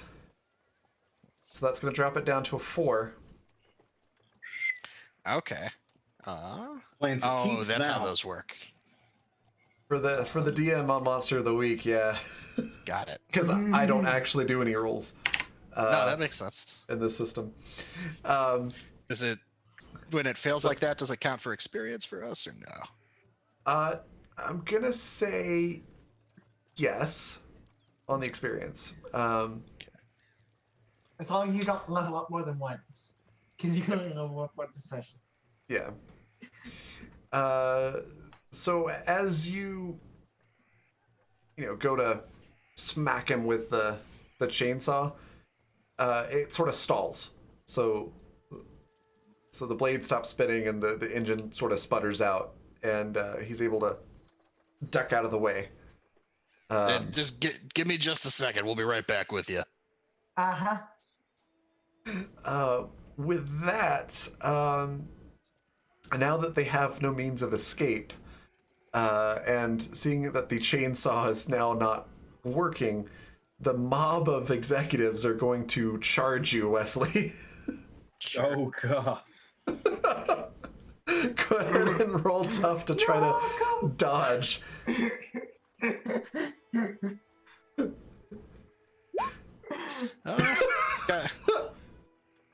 So, can I D6 that one? Sure. Is that fair? Yeah, absolutely. I will not try and roll it in Twitch again. Retaliatory D6. That is what they are there for. Another 6. 11. So this mob of executives, there's probably like a dozen of them just charging you. they manage to like pile on and grab onto you, and you just sort of do this like superhero roar, and lean back and throw them off of you, and they scatter all over the place. Form a line, damn it! Form a line. I'll get to you. I really wish I did take Fireball. And big-eared That guy. does not sound any less disturbing now than when you first said it. No. Big-eared guy is gonna try to shoot again, and Wesley, since you've been doing the most taunting, that's where his attention is. Go ahead and roll tough to not get hit by the laser gun. A 9. 9. Okay. So you mostly succeed. He's firing off a bunch of laser blasts. It would normally do 3 harm, but you dodge most of it, so you only take 1. Okay. Does that pierce armor if I have armor? No, armor would take care of it. All right. Well, then I take care of it. All right. And with that, it'll be Merc's turn. I thought it was Paige after. What? Why are you not looking at me? Why am I not important? Why are you shooting him? You're not looking at me. I'm Merc. I'm the mother of dire dogs. He just kind of looks and goes, I've never heard of you.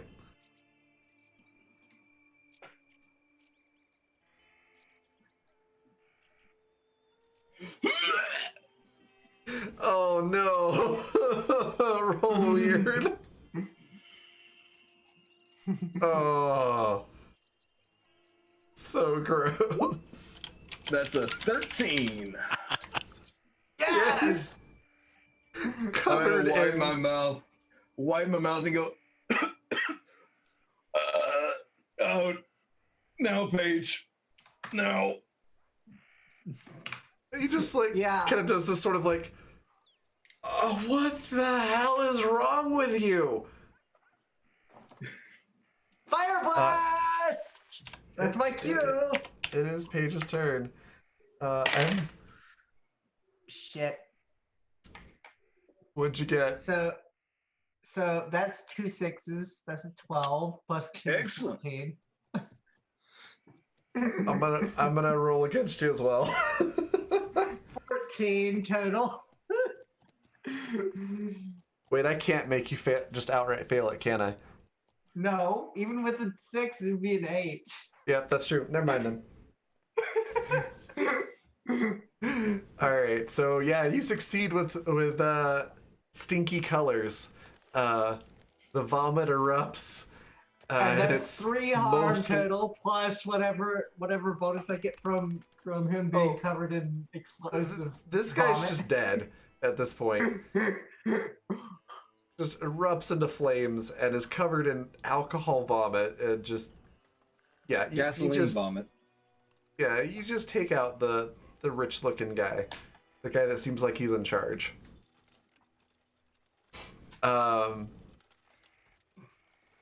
Yeah. Mm. Wesley, it's your turn.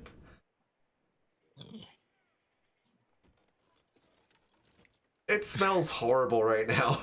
Mhm. And I'm just kind of like in a scrambling zombie horde of executives. It sounds like. Pretty much, yeah. God, it's just like the line at Starbucks. Gosh.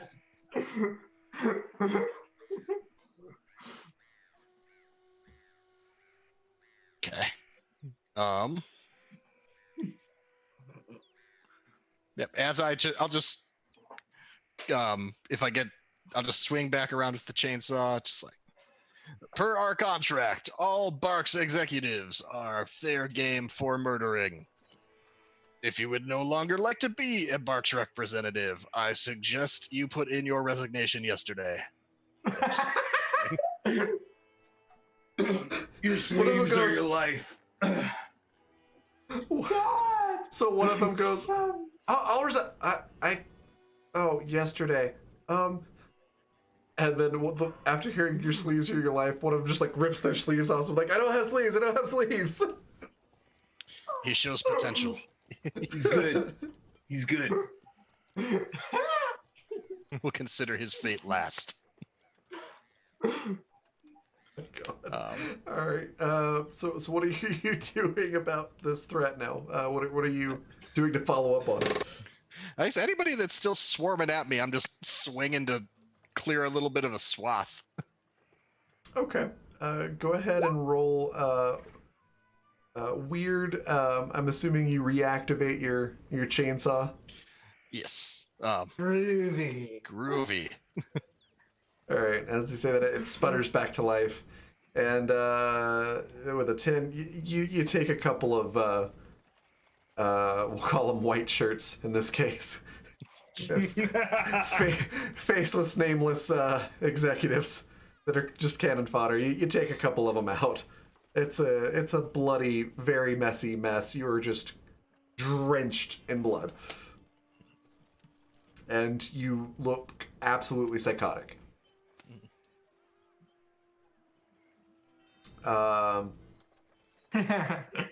With that, it's going to be their turn.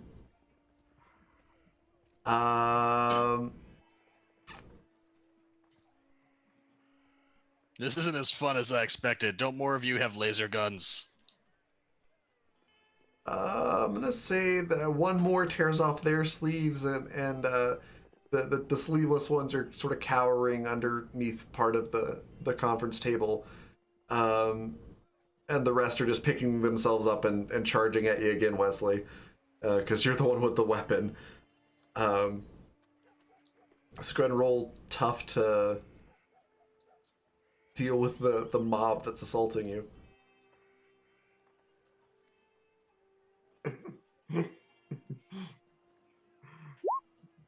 Seven.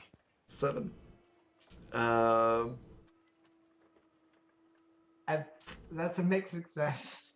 Yeah. You throw a couple of them off of you. Your arms are free, but there is one that is just determined. They're like on your back like a spider monkey, so they're choking you a little bit because their arms are wrapped around your neck. There we go. And their legs are like wrapped around your waist.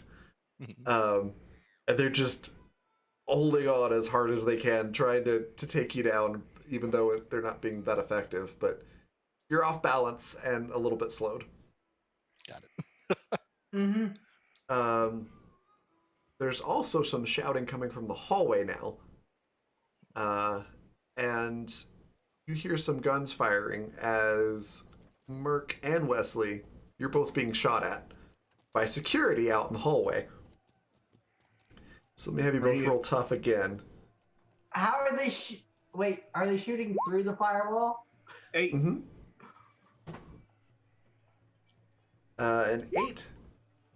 10. And a 10. Okay, so Wesley, you managed to just turn around, and they end up shooting the executive off your back. So you're no longer off balance and slowed. Merc with an 8, you said? Yes. You dodge most of it, but you take a couple of hits. You'll take 1 harm. All right.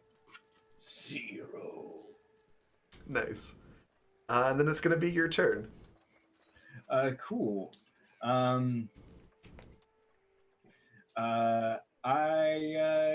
mind if I flavor stuff a little bit here? Go for it. I'm gonna whip my head around to the ones that are still charging, fully sleeved, and go sleeves.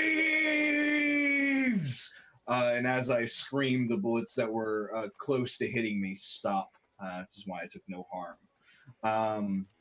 Okay. And then I will shape change into a boner fart, and I will try to rip their sleeves off for them, with the contents still included inside. I figured.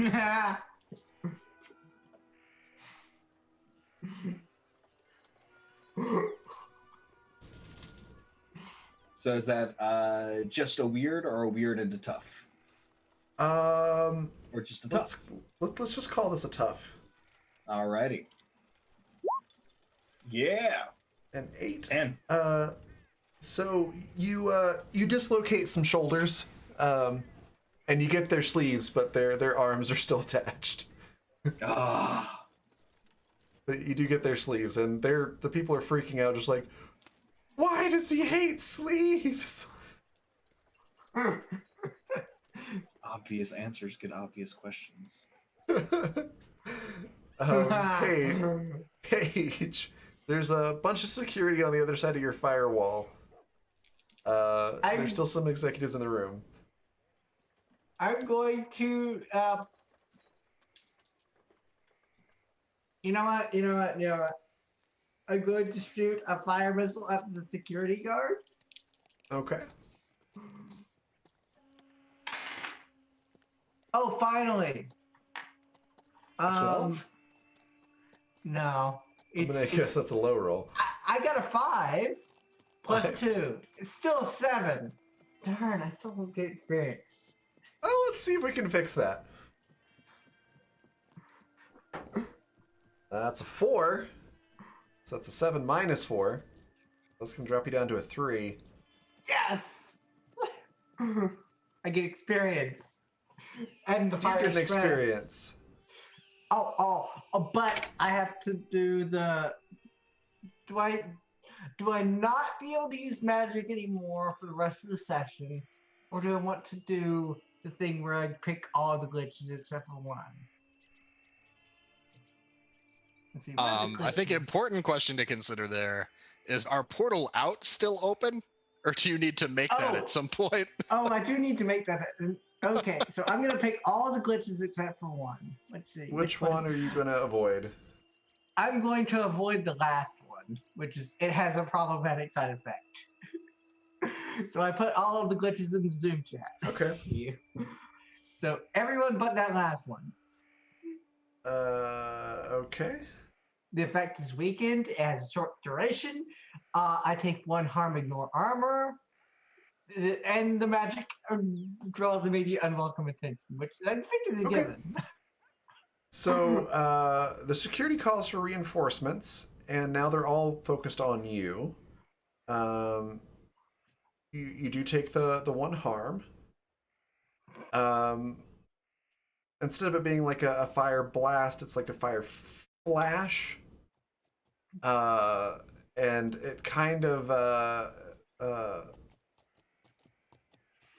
it kind of just fizzles out from there.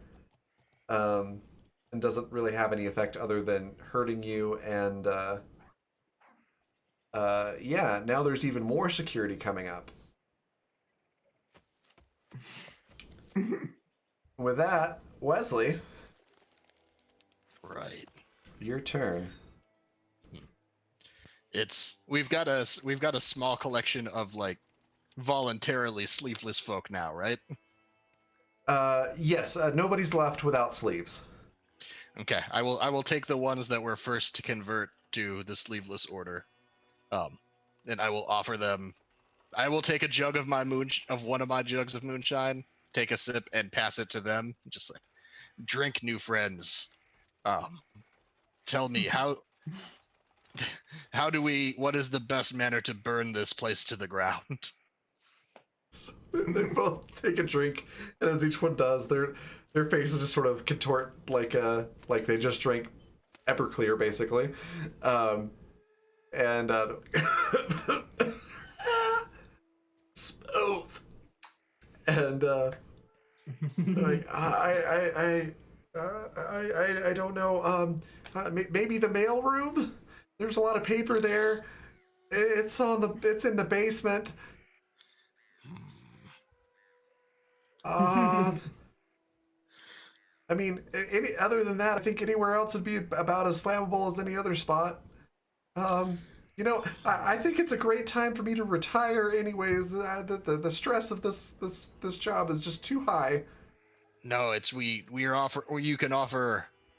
You'll be making some lateral moves with us. You will find plenty of opportunity with your new family. We already have a church. Yes! Sounds good. They're just like nervously laughing, like, yeah, we're on board. I get to be high priest. I call high priest. I don't know. this feels like Wesley's doing some good profit work right now. I'm not ready for this discussion to be over, but I think we need to table it for another time. How Okay. seeing the size of the building when we came in, and knowing that I can turn intangible, do I think I could successfully drop down this building to the mail? Probably not. It said we were on floor 6. The mailroom is floor 1. I mean, I don't think it would go like fast, but I feel like I could ghost my way down. I will give you this. You can do it, but if you fail, it's gonna hurt bad. So you can, You but have it's my very blessing. risky. You have my blessing. Oh, well, that means I have to do it. I was gonna say what is it? You should Poor use, impulse Poor control. impulse. you should Yeah, use, poor you impulse should use control. the advantage and the D4 and the D6. I mean, you should use an advantage and a D6. You do have an advantage that you could use. You are supposed to call it before you make the roll, though. Got it. I don't Yeah, want to you be should greedy. I feel like I'm chewing through our d6s, but I'll You use the saw four. advantage if that's okay. I mean, you're also the only one using your luck, so it's all good, man. Yeah, I've used like It's half true. my luck, which is not good for spooky people. It's not good at all, but especially not for spooky. Okay, let's advantage that weird roll. Okay, good call. Oh, Very good call. 13! Very good call. Nice. Woo! Total success. Just Woo-wee! describe how you plummet down into this mailroom. Woo-wee! Is Woo-wee! there? I'd like to, as I'm about to phase out, we smashed up that table good when we landed in here, and there's been a lot of yeah. fire blowing around. So I'll grab any piece of like a big chunk of wood from the table, dip it into one of Paige's flames, and then just like, I mean, there's a firewall. yep, it's all. I'll meet you all outside, and then it's just like one of those tricks where like somebody's like behind the couch and just acts like they're going down an elevator. I do that, except you can see the whole thing. The two what's the word I'm looking for? As I'm going down from floor to floor with my like Mary Poppins umbrella / Statue of Liberty torch, I'm just gonna kind of light any flammable objects that I happen to fall past. Oh my gosh. So Yeah. your two acolytes, if you will, just sort of look at each other and go, "Did he just walk through the floor? What's in this stuff?" And they're looking at the jug. This is not in that jug. This is real. You Crush their Hey, dreams. this power can be yours too. Just gotta believe. And importantly, get in the fucking car now. they scramble into the backseat of the car, and Wesley, you light a bunch of stuff on fire. The sprinkler system starts now, so most of the little fires that you set along the way do get put out, but you still have your torch 2x4 as you make it to the mailroom. Damn indoor plumbing. Yeah. Some of the fires still go, so it does some good, but it's not a like up in flames situation just yet.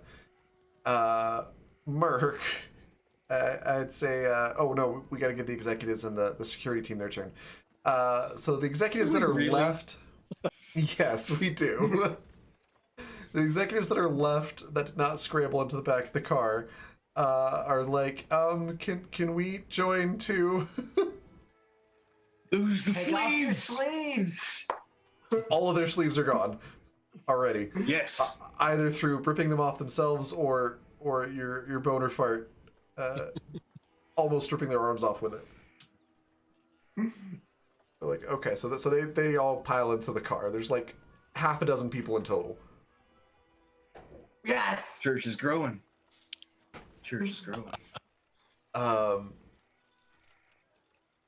Now it's the security team's turn. Paige, you Uh-huh. you got all of their attention. Oh shit! I did. And you hear a ting noise as an elevator opens up, and a lot of footsteps pour into the hallway. They sound like they're wearing combat boots, not loafers. And through your firewall, Combat you can sleeves. through your firewall, you can see that these there's some like normal what you see in the hallway type security guards, and then there's like SWAT team security guards coming in. Uh-huh. Though oddly enough, afraid a grenade was coming. Give me time. So oddly enough, the SWAT team guys are wearing like tactical vests, and their arms are exposed. They're not wearing sleeves, What? My people. but they are trying. They are ready to kill you. More acolytes. Well, no, So- they have nothing to give. They have no means to show their sincerity. They're lost causes. They're false prophets. Oh my god. So Paige, give me 3 tough rolls God. Three To dodge- tough rolls. to dodge Well, the here's your chance to run-of-the-mill get security experience, guards. Paige. That's true. I'm rolling my good dice, so that's a 7. Okay. Let me just put these in roll 20. That's a 7. Okay, you take 1 harm, And then an 8. another 1. And then a 2. And then a 9. And a 9. So that's 3 harm in total. It would normally be 2 harm per each one, but My enchanted clothing means I take -1 harm from any source that tries to get you through the garbage. okay. So you take 0 harm in total. Now, you look down and you notice there's some red little glowy dots on your chest. Uh-huh. Roll another, let's say 2 more tough rolls this time. Oh, wow. So that's a 10. Okay. You dodge out of the way Uh, just in time. That's a 9. All right, I love these dice. I'm gonna roll against you on that 9. I was trying this. I'm happy with these dice this time.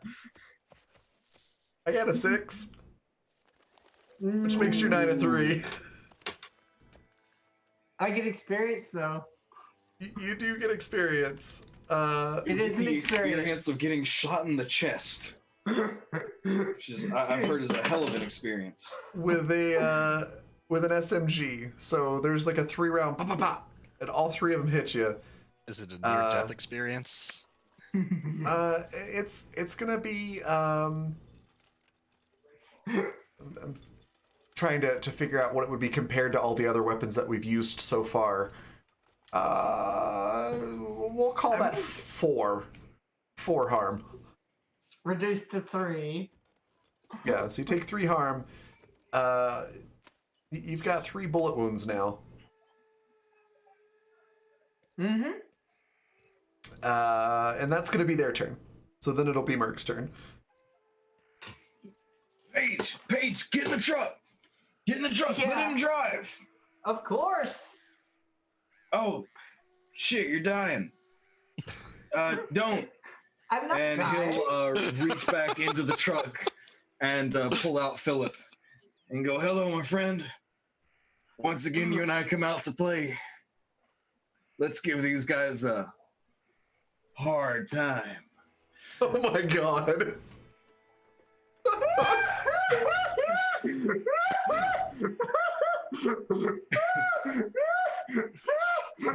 And I think you may have I broken will, Gwen.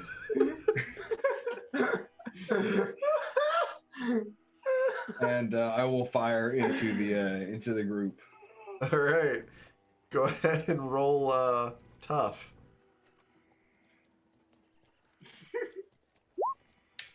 7. Oh no. Oh, okay. Whew. I thought it was just the 5. I was like, oh no. 7. I Okay, mean, it's mixed success. do what you want to do. You can come at me if you want to. I'm No, good. no. I can handle it. I've got 1d6 left. I'm gonna save it. So you fire it off, and since it's a mixed success, let's say the rocket grenade thing, it explodes as it hits the firewall instead of going through it to hit the people on the other side. All right. However, it does cause a splash of fire to just like whoosh into the hallway. So it does cause The your fire run to of the spread. Yes! not to spread, but it does damage your run-of-the-mill security guards. They take a couple of harm, and the SWAT team guys, their tac vests take most of the brunt of the damage from that, so they don't really take any harm. But it did cause them to kind of, you know, take stock for a second and go, whoa, what's going on? And I'm gonna grab the back of the car and go, "You sleeveless pieces of shit! Y'all ain't good enough to join my church. I don't know why I'm Southern all of a sudden." Oh, God. Oh god, I love him so much. Yeah, Okay. and then I'll just stare False expectantly at profess. Paige. She's like, "I'm still here. The car's not in drive." Let's go! Let's go! I'm going All right. to make a portal, put the car in drive. Okay. That's double sixes Okay, so Uh, here's the thing. for the portal. Double You can- sixes plus 2. You can make the portal, or you can drive, but you can't do both on this turn. Yeah, making the portal. So that's Okay. So that's a 14 total for the portal. Okay, so the portal opens up, and it's gonna lead you exactly wherever you want to go. It's the perfect size for the car. You'll end up like on the exact spot, like stopping on a dime where you want to end up when you drive through this thing. Yeah. Assuming you drive correctly. Paige, why are you going? Paige, still here. Paige. All right. So do you say anything as you put the portal together? Do you do anything else? Quick actions here. I want to put the car in drive, but can't. So Like you can get it in drive, but you don't have quite enough time to like drive through the portal. But you can get all Yeah. prepped and ready to go. Okay. Then we'll move on to Wesley. You are in the mailroom. There's a lot of very confused, very alarmed mailroom people that are sort of standing there, shocked, frozen in places. They're staring at this, what they think is a ghost that's appeared in the mailroom, holding a 2x4 piece of conference table that's on fire. Good, honest workers of the mailroom.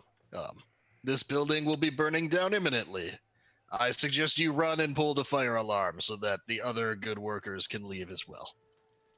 I'm just going around to like if they've got the carts of mail, just dipping the flame in, dipping the flame in. Carts of mail. I love how you're saying things now. It's if we've got any pneumatic tubes to like send messages in, I'd like to. Sure, that's kind of cool. I hadn't planned that, but I like that idea. Maybe like leave open the tube a little bit and stick it in with some flaming paper, just so that we get a little bit of fire delivered around the building.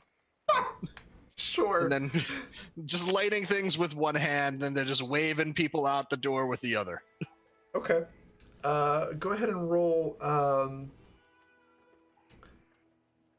Let's do not charm. I'm sorry, my actions have so like unclear as like a path of things to pick. Yeah, there's. I was like, I could see arguing a few different roles. I think overall, you're trying to be intimidating. You're setting things on fire. Let's go with tough. Only a 7. The 7, okay. So let's say this. By the way, all the people in here are wearing either short sleeve button up shirts or short sleeve polo shirts. Okay. So they don't have full sleeves. Right. They're on the right Um, path. They just need a yeah. little more guidance. Yeah. The carts erupt into flames. The mailroom is quickly on fire. But with only partial success, unfortunately, the pneumatic tubes, the suction sucks the fire out. Like it just sucks the oxygen away, so the fire goes out as soon as it shoots through the tube. We So just that don't doesn't have the quite work. technology yet. If you threw some like alcohol or gasoline or something in the little pellet thing, maybe, but just the paper, no, it doesn't. It doesn't light enough. With that, it's going to be security people's turn. Let's see. So everybody's in the car, right? Everybody, Merc is everybody. hanging on to the back of the car. Okay, but Paige is in the driver's seat. Yeah. Okay, run-of-the-mill security guards, they're all going to focus on you, Merc. They're just using handguns. You're the best shot they can get on either of you. So go ahead and roll Unnecessary. 3 tough. 3 tough rolls. 999. Holy shit. Okay. You ignore 1 damage, right? Or 1 Yes. harm? Okay, then you don't take any damage. You get So hit, then I but don't they're, Hide behind sleeves. you get hit, but they're like ricochets, and so by the time it actually hits you, it just bounces right off your skin. It was a little Okay. hot, but that's about it. And then the SWAT guys are still focused on Paige. They're gonna try to shoot through the windows. So Paige, let's do 3 Sharp? tough rolls. 3 tough Can they rolls. be sharp? Nope. Aww. But they are shooting through a window. You have some cover, so I'm going to give you a +1 on these rolls. So that's an 8 plus 1 is 9. Okay. So no damage. Oop. Well, I'm gonna. Ooh. So 9 and then that's 9 plus 1, that's 10. And then okay, no damage on the 10. Snap, that's 13. Okay. So the 10 and 13, you don't take any damage at all. You're able to duck out of the way. With the 9, you'll still take 2 harm from the spray, but your armor shouldn't take that down to 1. Mm-hmm. So you are unstable at this point, but you're okay. I think Gwen's been unstable for a long time. I'm at 5 harm. Oh, okay. Yeah, you're not looking good. I'm 2 away from dying. At 5, 6, 7, you could take 2 more harm. It's 8 before you're dead. You'll be fine. Okay, and then it's gonna be Merc's turn. Paige. Go, put it in drive.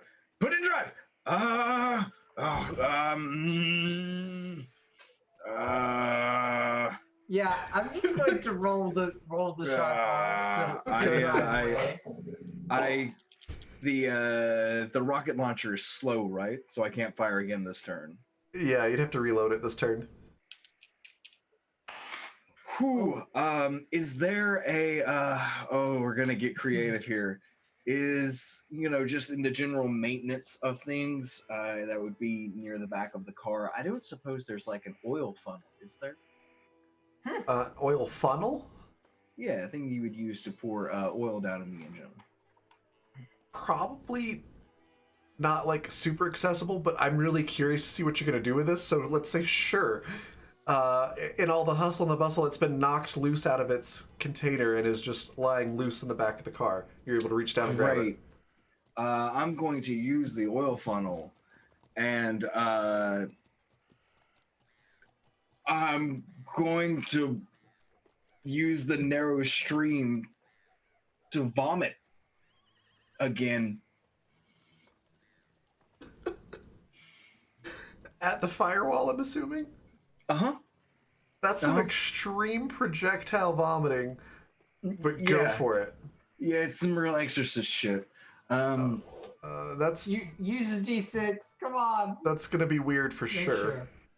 I feel like Merc has more rolls that are weird than not. That's a 14. You are in the monstrous playbook, so that does make sense. Yep. Yeah, your stomach is probably cramps a little bit after this, but you managed my lower to. back hurts so much. My lower back is just killing me. Yeah, but you managed to just projectile vomit this stream of, at this point, probably pure ethanol and a little stomach acid into the firewall, and it's just an inferno erupts. It's like throwing lighter fluid on a lit grill, and it causes all of the security to back off. The run of the mill, the security guards with just the pistols, their shirts catch fire and their sleeves burn off, and they have to stop, drop, and roll. They take a little bit of harm, but most importantly, their sleeves burn off. Good. Yeah. The tough SWAT-looking guys don't really take any harm because they're a little bit behind, but it causes them to have to take a few steps back. Oh, my tank's empty. Oh, that hurt. Oh, that hurt. Oh, that was not good. Oh, I think my nose is bleeding. I busted a capillary in my eye. Oh, this is bad. Let's get the heck out of here. Come on. Yeah, Paige, as Merc is throwing out the flammable vomit, you're able to hit the gas. Go ahead and roll sharp to get out of there. Full disclosure, I did roll a 4 and a 1, and then I used another D6 and rolled a 5. So that's 9, 10, plus 2 is 12. I did have to use a D6 though. Okay. I did have to use a third D6. I trust you. I will take that counter off, and we'll call that a success. You punch it and zoom straight through this portal. I imagine closing it immediately behind you so that nobody can follow. Where did you want to end up? Just in the... It has to be somewhere in Salt, but it doesn't have to be, right back where you started. Like, 2 buildings away. 2 buildings away? Okay.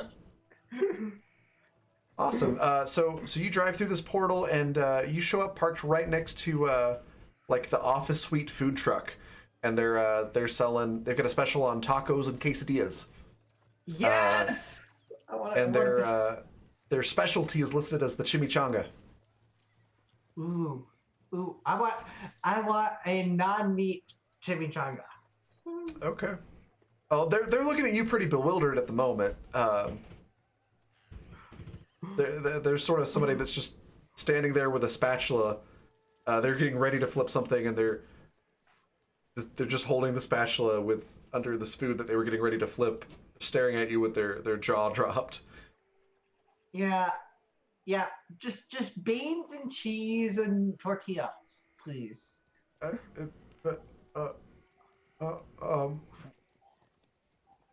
Where did you come from? Also, peppers and onions and tomatoes. One of the other people just starts frantically writing this down. With that, we're gonna hop over to Wesley. Paige, you need a hospital. Wesley, the mailroom is becoming a danger. I've got that covered. I've got that covered for you. Where do you go? Just you wait. Have the mailroom staff begun filing out of the room in an orderly manner? No, they left in a chaotic fashion. I would like to try and follow their route, and if possible, consult any safety signage along the walls of this building indicating the best fire route out. Okay. Yeah, it's actually a pretty clear path. There's a sign that shows a stairwell that goes from the basement up to the ground floor, and the stairs come out right next to the front door of the building. Yep. In that case, I'll drop my fiery 2x4 of efficient job completion, and just try and saunter out of the building with the fleeing crowd. Okay. Roll cool with a Oh, plus yeah, one you get from a- the singing. Yeah. To try to blend in with these mailroom folk, and all the chaos. 10. Nice. Okay. Nice. So yeah, you obviously don't look like a mailroom person, but you're able to use the chaos of what's going on and sort of hunker down in between a few of them, so that the security guards don't notice you leaving.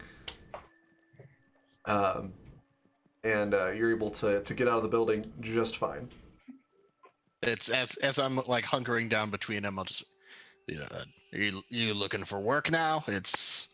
I heard there was a bit of a cleaning done on kind of the top executives. If you're looking for work opportunities, I've got some great perspectives to chat with you about sleeves and how they're holding you back. The mailroom people look at you and you're like, didn't you just start the fire? No, the fire's been burning. I don't see how that's relevant, but yes. I need a drink, is what most of them say. Perfect. That's you're already halfway there. Do you have a card or something? Where? Up my sleeve? Is that some kind of trick? No, like a business card, so we can get in touch with you once we calm down. Okay. No. Well, good luck out there. I need to get drunk. They sort of like wander off. They look like they're in shock.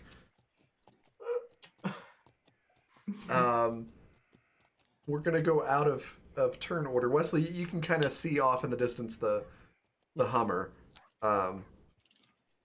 Merc, you see a half-dead Paige ordering Yeah. tacos or chimichangas or whatever. Paige, after they get done ordering, they're going to just heal themselves.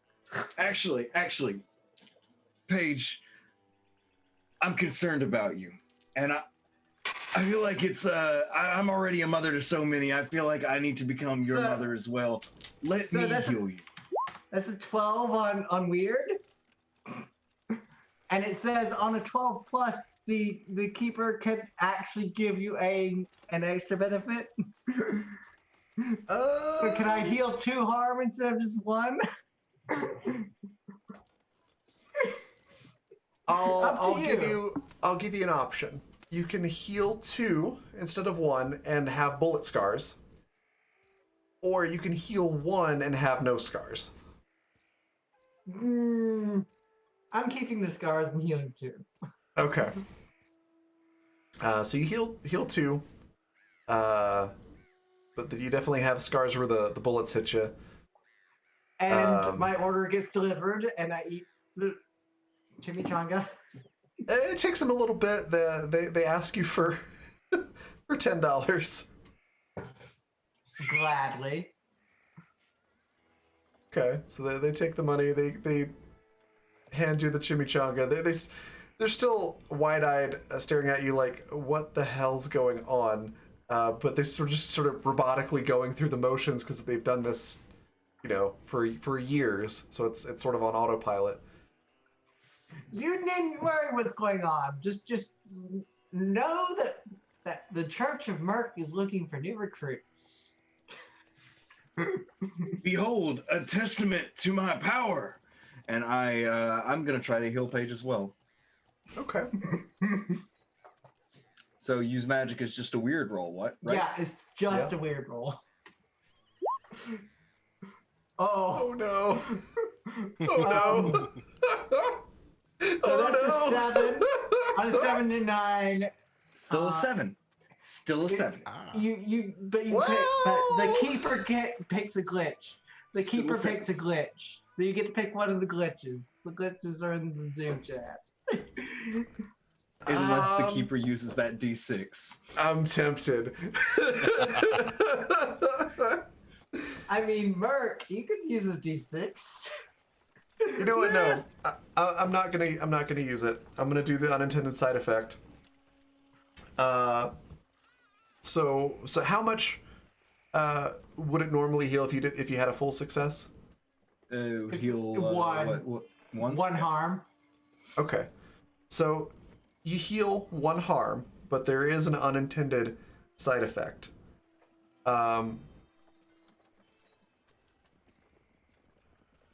Trying to think of how I want to do this. Hello. Meow, meow. So the unintended side effect is where your bullet scars are. Instead of having bullet scars, now they're like little liridium, reddish purple, glowing finger length tentacles. Tentacles. Yep. Actually, They don't- I'm looking at, and I only see like 3 tickles, not 10 tickles. Oh.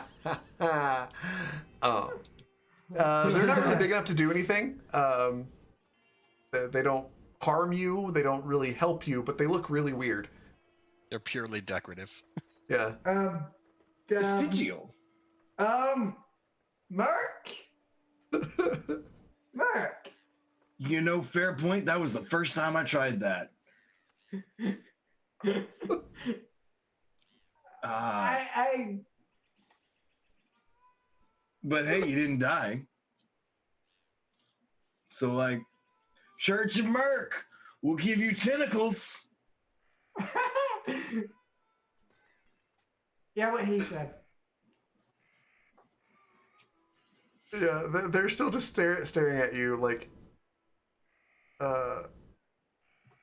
Hey, can I get some petrol? Sir, this is a taco stand. One of them just sort of breaks their incredulous stare. It goes. Basically, what Gwen just said, like, we sell tacos and, I mean, no, we're not we don't give you that kind of gas. You got any garbage? No. You don't Our have like garbage food is- scraps or anything? You're telling me that every bit of meat in there is perfectly fresh and not green. We don't have food scraps for sale. We could get in trouble for selling garbage. Do you not know who I am? No. I am the chosen one. I am Merc, the mother of dire dogs, the father of lizard bear sharks, the brethren of dire bats. My dog really likes burritos. Thank you. I bet your dog would really like me too. Also, you better take those sleeves off right now, or I will, in fact, kill you. But that's another story. Just The Look, I don't cook wanna- actually doesn't have sleeves. He's just like a tank top with an apron. okay. Well, Uh, sorry, I spoke out of turn. My bad. The person taking the orders is wearing a short sleeve shirt though and an apron. Tell you what, I want those sleeves in a quesadilla. The sleeves And a quesadilla. and a quesadilla. In This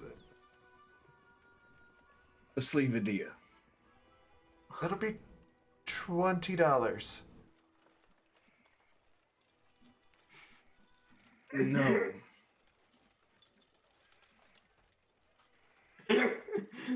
Yes. Do you see this van full of people that are all terrified without sleeves? Look how scared they are, and they didn't ask me for $20. Those are sleazy businessmen. We work for a living, very hard every day. If you want my sleeves, they'll cost you an extra $10. What if I just traded you a gun? What kind of gun? This kind of gun. Tommy gun. The Tommy gun he stole from the. No, you didn't get the No, Tommy no. gun. We didn't It get kind it. of No, we kind didn't of get it. melted. No. He's just got the basic pistol. Okay. What is that? A 45 caliber? I think it's a 38. A 38? Not my favorite kind, but sure, I'll trade you. Great. Let's see those sleeves. So he just grabs scissors and cuts the sleeves off his shirt. Goes, all right, hands it back to the cook, who's looking at like, what the hell is going on? Sort of expression on their face. But they make the quesadilla. He's like, all right, that'll be the gun. And he holds out his hand. Hand the So he gun takes the gun over. and goes, Paige will also give the cook their gun as well because they clearly don't need it. okay. So they take the guns as payment for your sleevadilla. And they throw in a couple of soft drinks or something like that, and maybe like some chips and salsa. Oh, you'll give me free soft drinks, but you won't give me any petrol. What don't- kind of restaurant is this? I It's believe it's the normal kind. they point at the side. It says like tacos, burritos, and chimichangas. Yeah, well, it doesn't say coffee. What do I have here? Soda. Where's that on the sign? It's over there on the menu. Points to the menu. It just says tacos, burritos, chimichangas, soft drinks, and it lists like the types of soft drinks that they have. And then on sides it says like chips and salsa and like a churro or something like that. You should be glad that my high priest is not here, because he gets really offended when people make fun of the fact that I can't read, even though I'm a best-selling author. Oh, I didn't know you couldn't read. I'm not making fun of you. Would you like me to read the menu for you?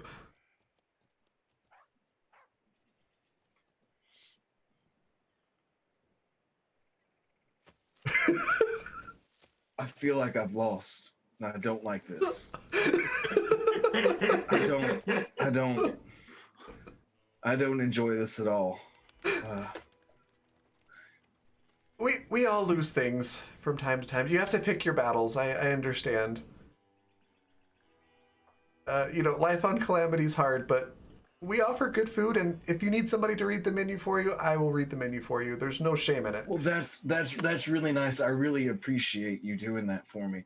But I mean, thank you. That is very kind. It's nice of you to accommodate me. But you're an ass. And my counterpoint to whatever you're gonna say is,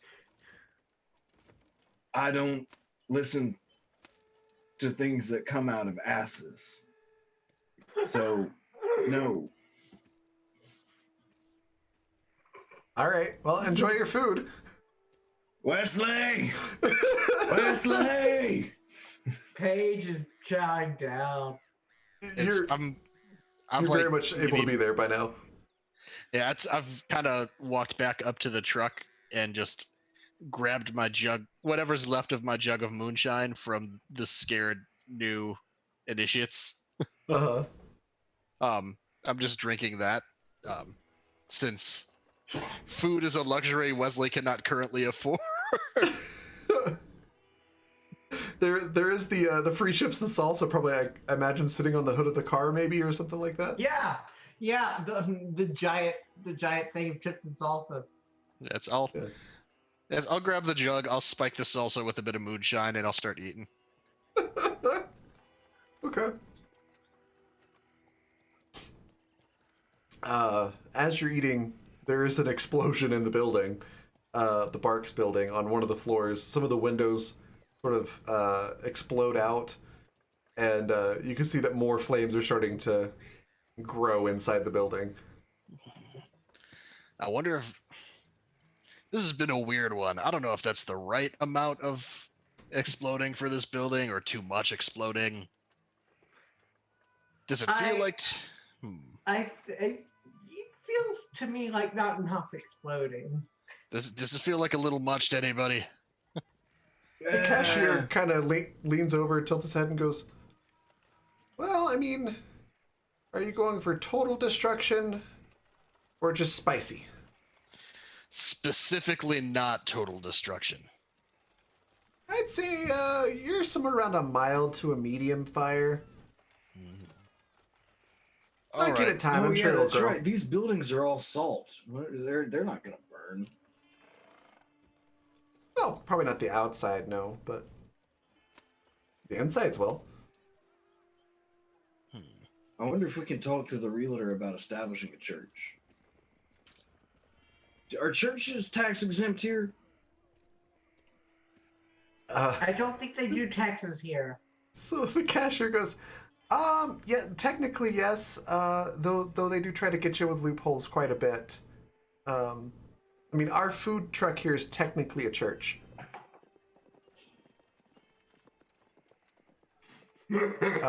Merc's getting ideas, right? If you're looking for buildings, I'm also the local realtor. Times are tough. We have to hold down multiple jobs. But you're a food truck. You couldn't find yourself a building for your restaurant. No, of Well, no, course we not. had to Never sell- get high on your own supply. Yeah, and we had to sell all the buildings. Mm-hmm. That's also, the truck's mobile, so it's better for business. You can go where the customers are instead of making them come to you. It's a whole big thing. Well, why would I buy real estate if it's better to be mobile? Depends on your business. This person has a legitimate answer for everything. I don't like them. But we cannot respond with violence, Brother Wesley. They have no sleeves.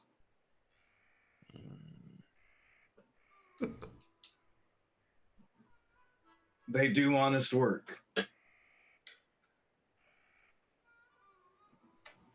As he takes a bite of his cheese quesadilla. Yeah, I'm just eating more chips. The cashier kind of pulls out a business card. It's a very simple business card, black and white on thin card stock. It says, "Here, you can contact me at this number if you're in the market for a building, and I'll throw in a free burrito if you'll consider using my real estate company for your next building purchase."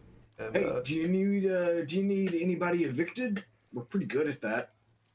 oh, sometimes we do. I'll keep you in mind. Cool.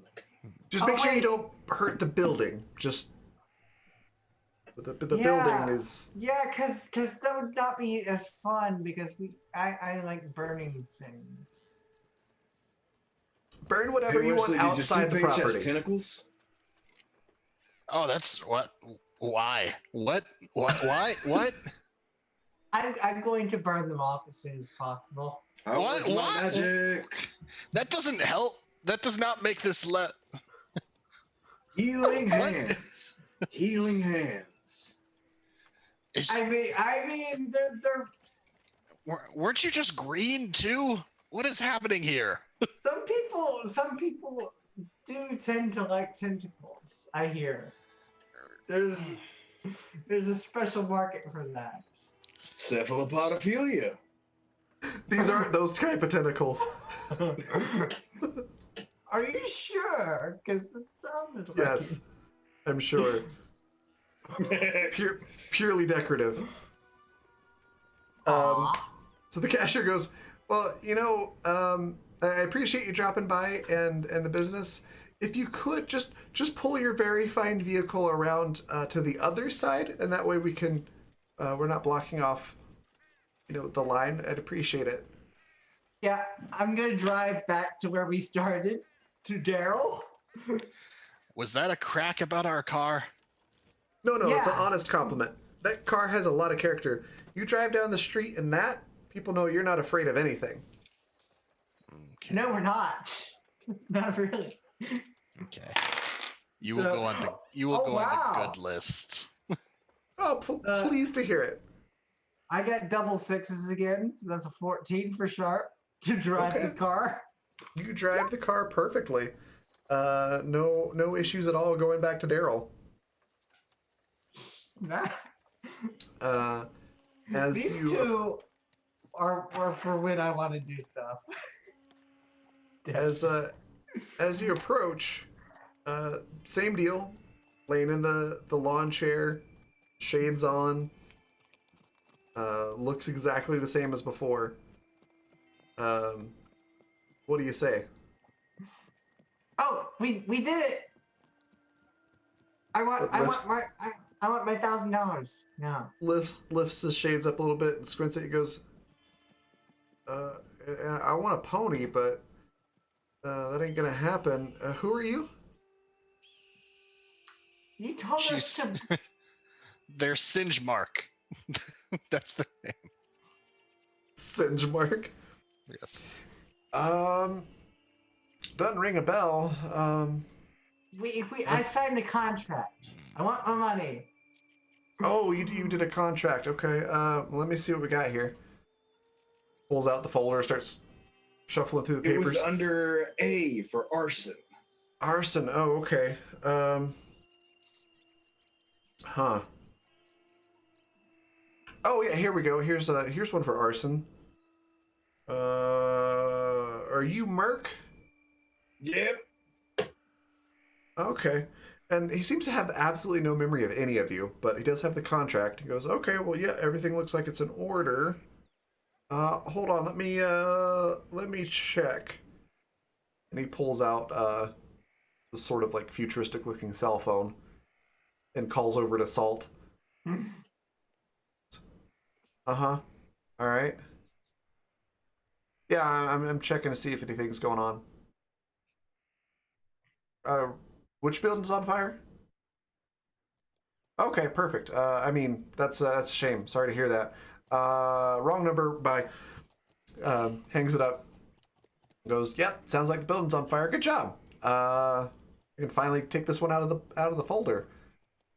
And he just reaches into his cooler, pulls out a stamp, like an ink stamp, stamps the contract, puts it into a different folder, and hands you what looks like a credit card.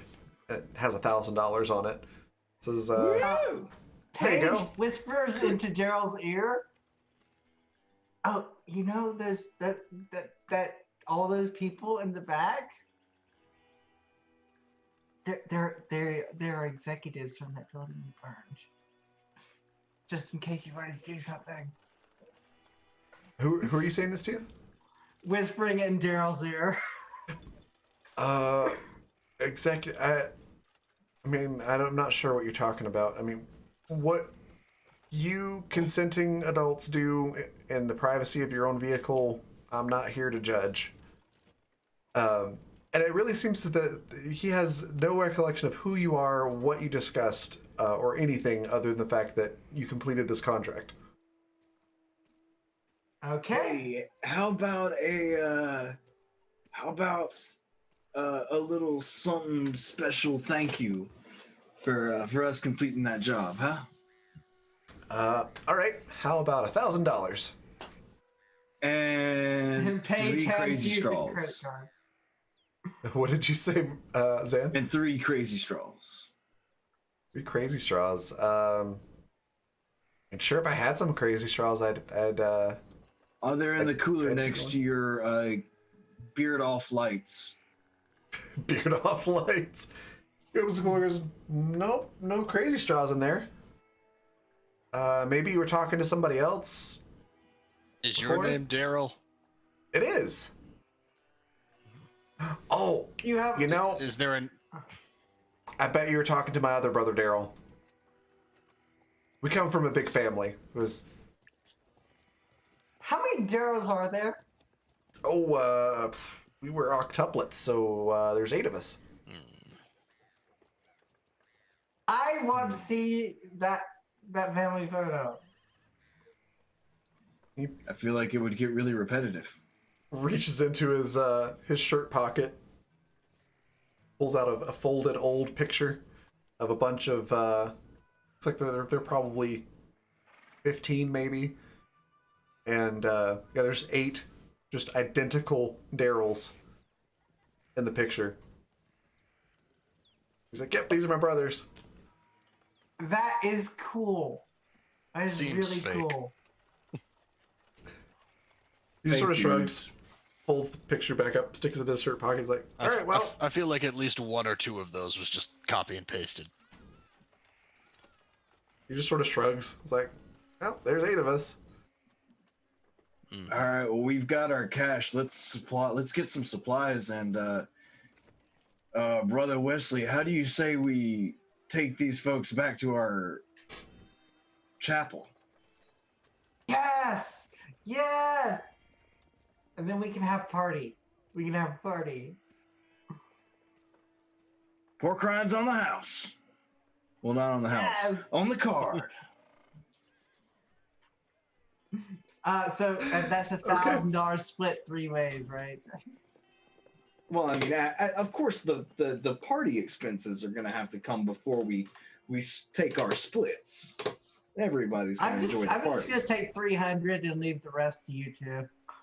So Celebratory pork should we rinds each- do seem like a party expense. I agree.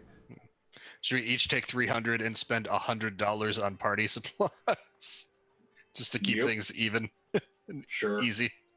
Sure.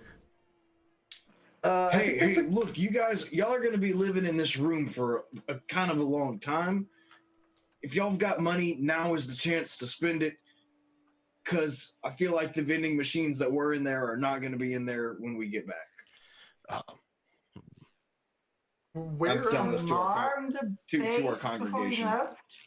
What room are they in? Huh? Like, what room I don't are they think there in? were that you're any- talking about?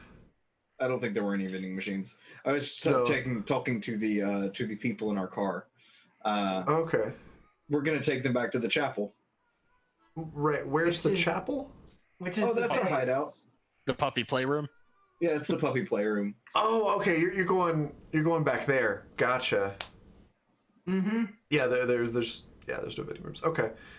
So I'm going you're- to bed in a few minutes. Yeah, we're gonna wrap up here. I So- would say if we counterpoint, if these people need to be inducted into the church, perhaps a baptism by fire as we go to those oil fields and set them on fire. Just I mean, that's cool before too. or after partying. Okay, you can set people on fire. I'm not setting people on fire. I I don't think believe that, you. I That's a don't know. first. Do we think I Beth don't- will be waiting for us at the oil field or at our cave? I don't like setting people on fire unless I'm getting paid. That's when I make an exception. Well, either way, the people in the car are pale as a sheet now. They're scared out of their minds. I wasn't talking about lighting them on fire, just bringing them with to light other things on fire. I feel like you really honed in on that page and took it in a different direction. I'm a little ashamed that you thought that we would light these people on fire. Regardless, y'all should go buy some food because I don't really want y'all to starve to death. Oh yeah, I can afford food now. No, Well, not that's you. I mean, I'm talking to them. They've got their own money. They were executives. Okay. All right, And be back here in 5 minutes, you goons. Okay, they scramble out of the car. Definitely have wet pants. And Take a shower. we'll call it there. With these executives who've wet themselves running into the convenience store. That was mayhem. That was amazing. So yeah, before we go on a raid, let's go around and talk about our favorite parts. Patrick, what was your favorite part of tonight's session? Where can we find you next? All that good stuff. I don't know. I think just finding drunk surly Wesley's voice is kind of maybe my favorite, since I feel like I've been struggling a little bit to place him as we've been playing, and I feel like that's kind of his great the sweet spot right there. It was fantastic. Especially the roles where it's like, okay, I'm buying into this Merc stuff. That was great. Because he's having hallucinations when he drinks the oil, but like he was touched by Luridium. I was touched by Luridium. When I see shit, it happens. Maybe his are all just prophecies too. I'm buying it. Okay. Just that whole B plot, the forming of the church, everything today. Everything was great. That was fantastic. All right, and where can we find you next? You can find me besides here. I am on Tales from the Grim Wednesday nights at 6 p.m. I'm on the community Watchmen event that's using powered by Blades in the Dark. We've got, like I said, Wednesday is 6 p.m. We're airing episodes. We've got at least another, I think, 3 or 4 more to show, and it's a lot of fun. I think we're wrapping up filming of it. Awesome. Very, very cool. Let's pass it on to Gwen. What was your favorite part, and where can we find you next? My favorite part was, well, all the parts before killing people, because that was just insanity. Yeah, that was a little crazy. Oh my gosh. Just I got caught up in the insanity. I guess that was my favorite part actually, but yeah, I guess my favorite part was when I made a firewall and then everybody just sort of gave that look of oh. That's pretty good. Perfect. And then where can we find you next, or anything you're working on that you want to share? I don't. Monday. There's a thing Monday. There is a thing Monday. Lightbringer happens on Monday. Perfect. We'll pass it on to Zan. What was your favorite part? Where can we find you next? All that good stuff. Well, my favorite part, I'm kind of torn between Merc realizing that he could be a fire-breathing dragon as long as he drank petrol. I think that was a really fun time, and the little interaction between Wesley, Merc, and Philip, trying to recall Philip's name. I really enjoyed that.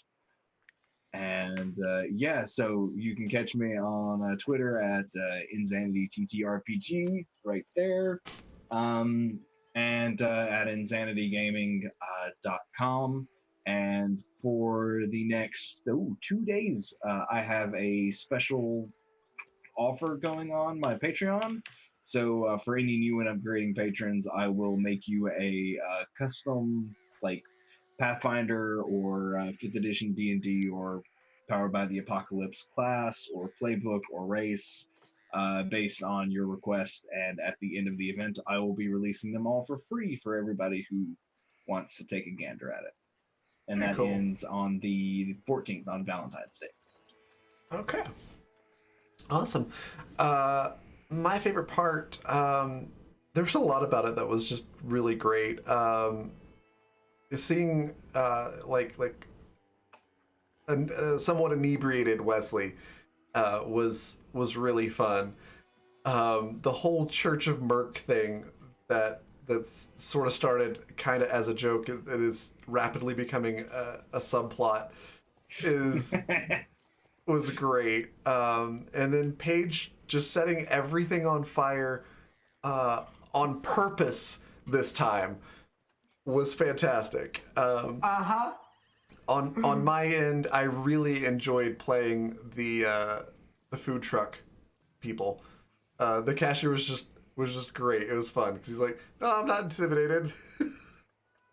I'm an honest, hardworking person, you know. So no, you're gonna pay me what I'm worth." It was great. Yeah, and Paige just when they saw the food truck is like, yeah, this is normal, everything normal. Just They're ignore just like, that. what? Yeah, the whole thing was I great. want my food. It was very, very They're fun. just like, what? What's going on? And I'm like, I want my food. As for where you can find me next and what I'm doing next, I will not be streaming until Monday because I'm leaving tomorrow for Provo for the LTUE convention. It's Life, the Universe, and Everything. It's basically like a sci-fi and fantasy writing and gaming convention. So I'll be on a few different panels there. And doing some book signing and things like that as well. So if you're in the Provo, Utah area this weekend, definitely feel free to drop by to the event. It's pretty fun. There's a lot of really cool people there, and especially if you're an aspiring writer, there's a lot to learn at the convention. There's a ton of classes and workshops and panels and things like that. It's a very, very cool event. I'll also potentially, I'm still waiting to hear confirmation back on it, but I may have some of my composite art in the art show as well, so you can check that out. Pretty cool stuff. So yeah, other than that, I'll be back on Monday for Lightbringer, and we'll go back to our normal schedule. You can find out all about all of these things and other stuff that I'm doing at my Twitter right below my face. And we're gonna go on a raid. We're gonna go raid Nerdsmith. It's an awesome channel, awesome group of people.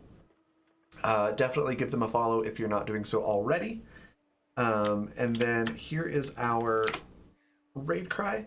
And thank you, Keltzar. Lightbringer is a lot of fun. Definitely, if you are able to swing by Monday, 7 p.m. Mountain Time, or 9 p.m. Eastern, swing by and check that out. It's a great group of players, and the story is really starting to pick up here. It's pretty cool. Yeah, I will see you all Monday. Bye.